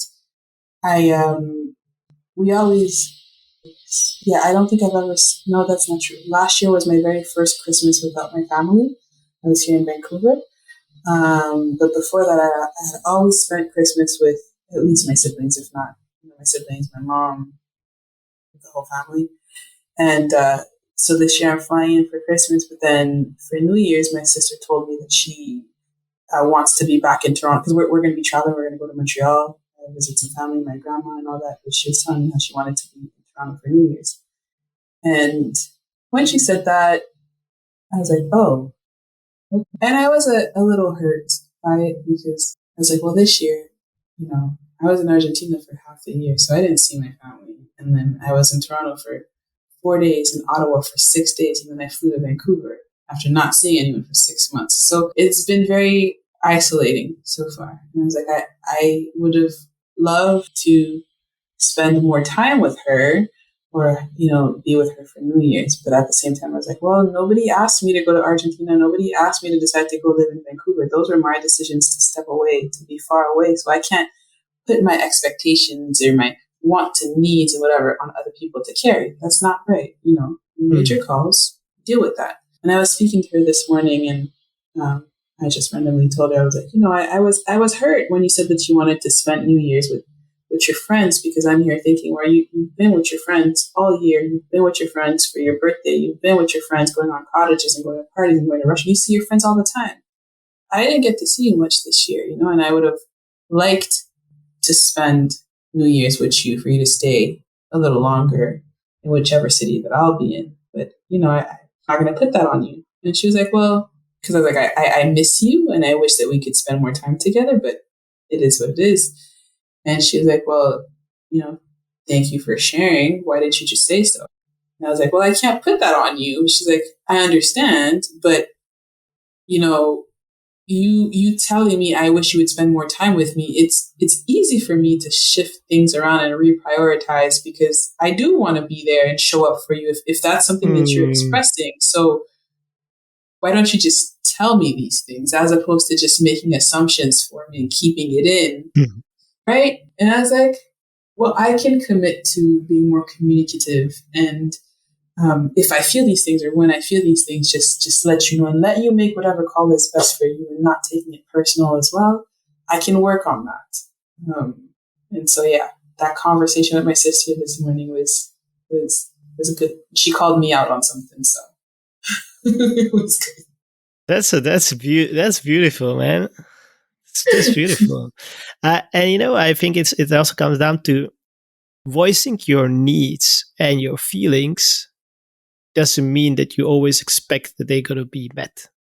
That's true. Like even like when I sometimes tell my friends like a lot more than I used to right now. Yeah, like when this and this happened, I felt this. Mm-hmm. I don't expect them to do anything about it. I just want to share it. I just want them to know. Yeah. And and sometimes people like well, we are guys, so we always have our problem solution, most of the time. So we're like, yeah, but what about now? But even with the needs, it's like, I don't know, if you say I like Italian food, it doesn't mean that you're expecting that everybody's going to eat Italian, right? Just you saying it, like, and then that's true. There can be a discussion about it. But if you never say it, then you're expecting luck to take your life, right? Well, it leads me to questioning or asking the question, why do we shy away from sharing sometimes those needs that we have? And I think part of it is also the deception or the ego being bruised. If I don't say something, then I won't be deceived. And if I'm not deceived, well, then my ego is not taking a hit. So it's, better that way. So, I completely agree with you. I think we all collectively need to do some major work on communicating these things and not having the expectations that just because we communicate, it means that it's going to be met. But at the same time, also, when it's not being met, still being okay with that. Not being embarrassed or ashamed or having an ego bruise that's going to make us change our behavior with X, Y, and Z. Just, it's part of life. Things don't always go your way. Take it in strides, push through, move forward. So I think that's also something that we need to work on as a collective and personally for myself as well. A lot of things to work on. Well, that's the one thing about life and growth. I don't think the work ever stops. I don't think it ever ends. I just wanted to. I think I could close this with a perfect quote from a movie that I watched. It's called Stutz. Just was released on Netflix. It's about this psychiatrist or therapist, whatever, from US, and and he said there is only one thing is certain, and that's that there is always pain, always uncertainty, and always more work to do. That is so true. That is so true. Very, very true. Especially that always more work to be done. Definitely that part. The other two too, for sure. I mean, the other two as well. Yes, for sure. It's less comfortable to know. It's less comfortable to know. It's easier to just focus on the third one.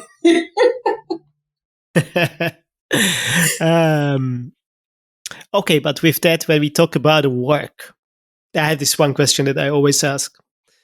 What is the one thing, one concrete action that people can take next week if they feel kind of lost or stuck in their life?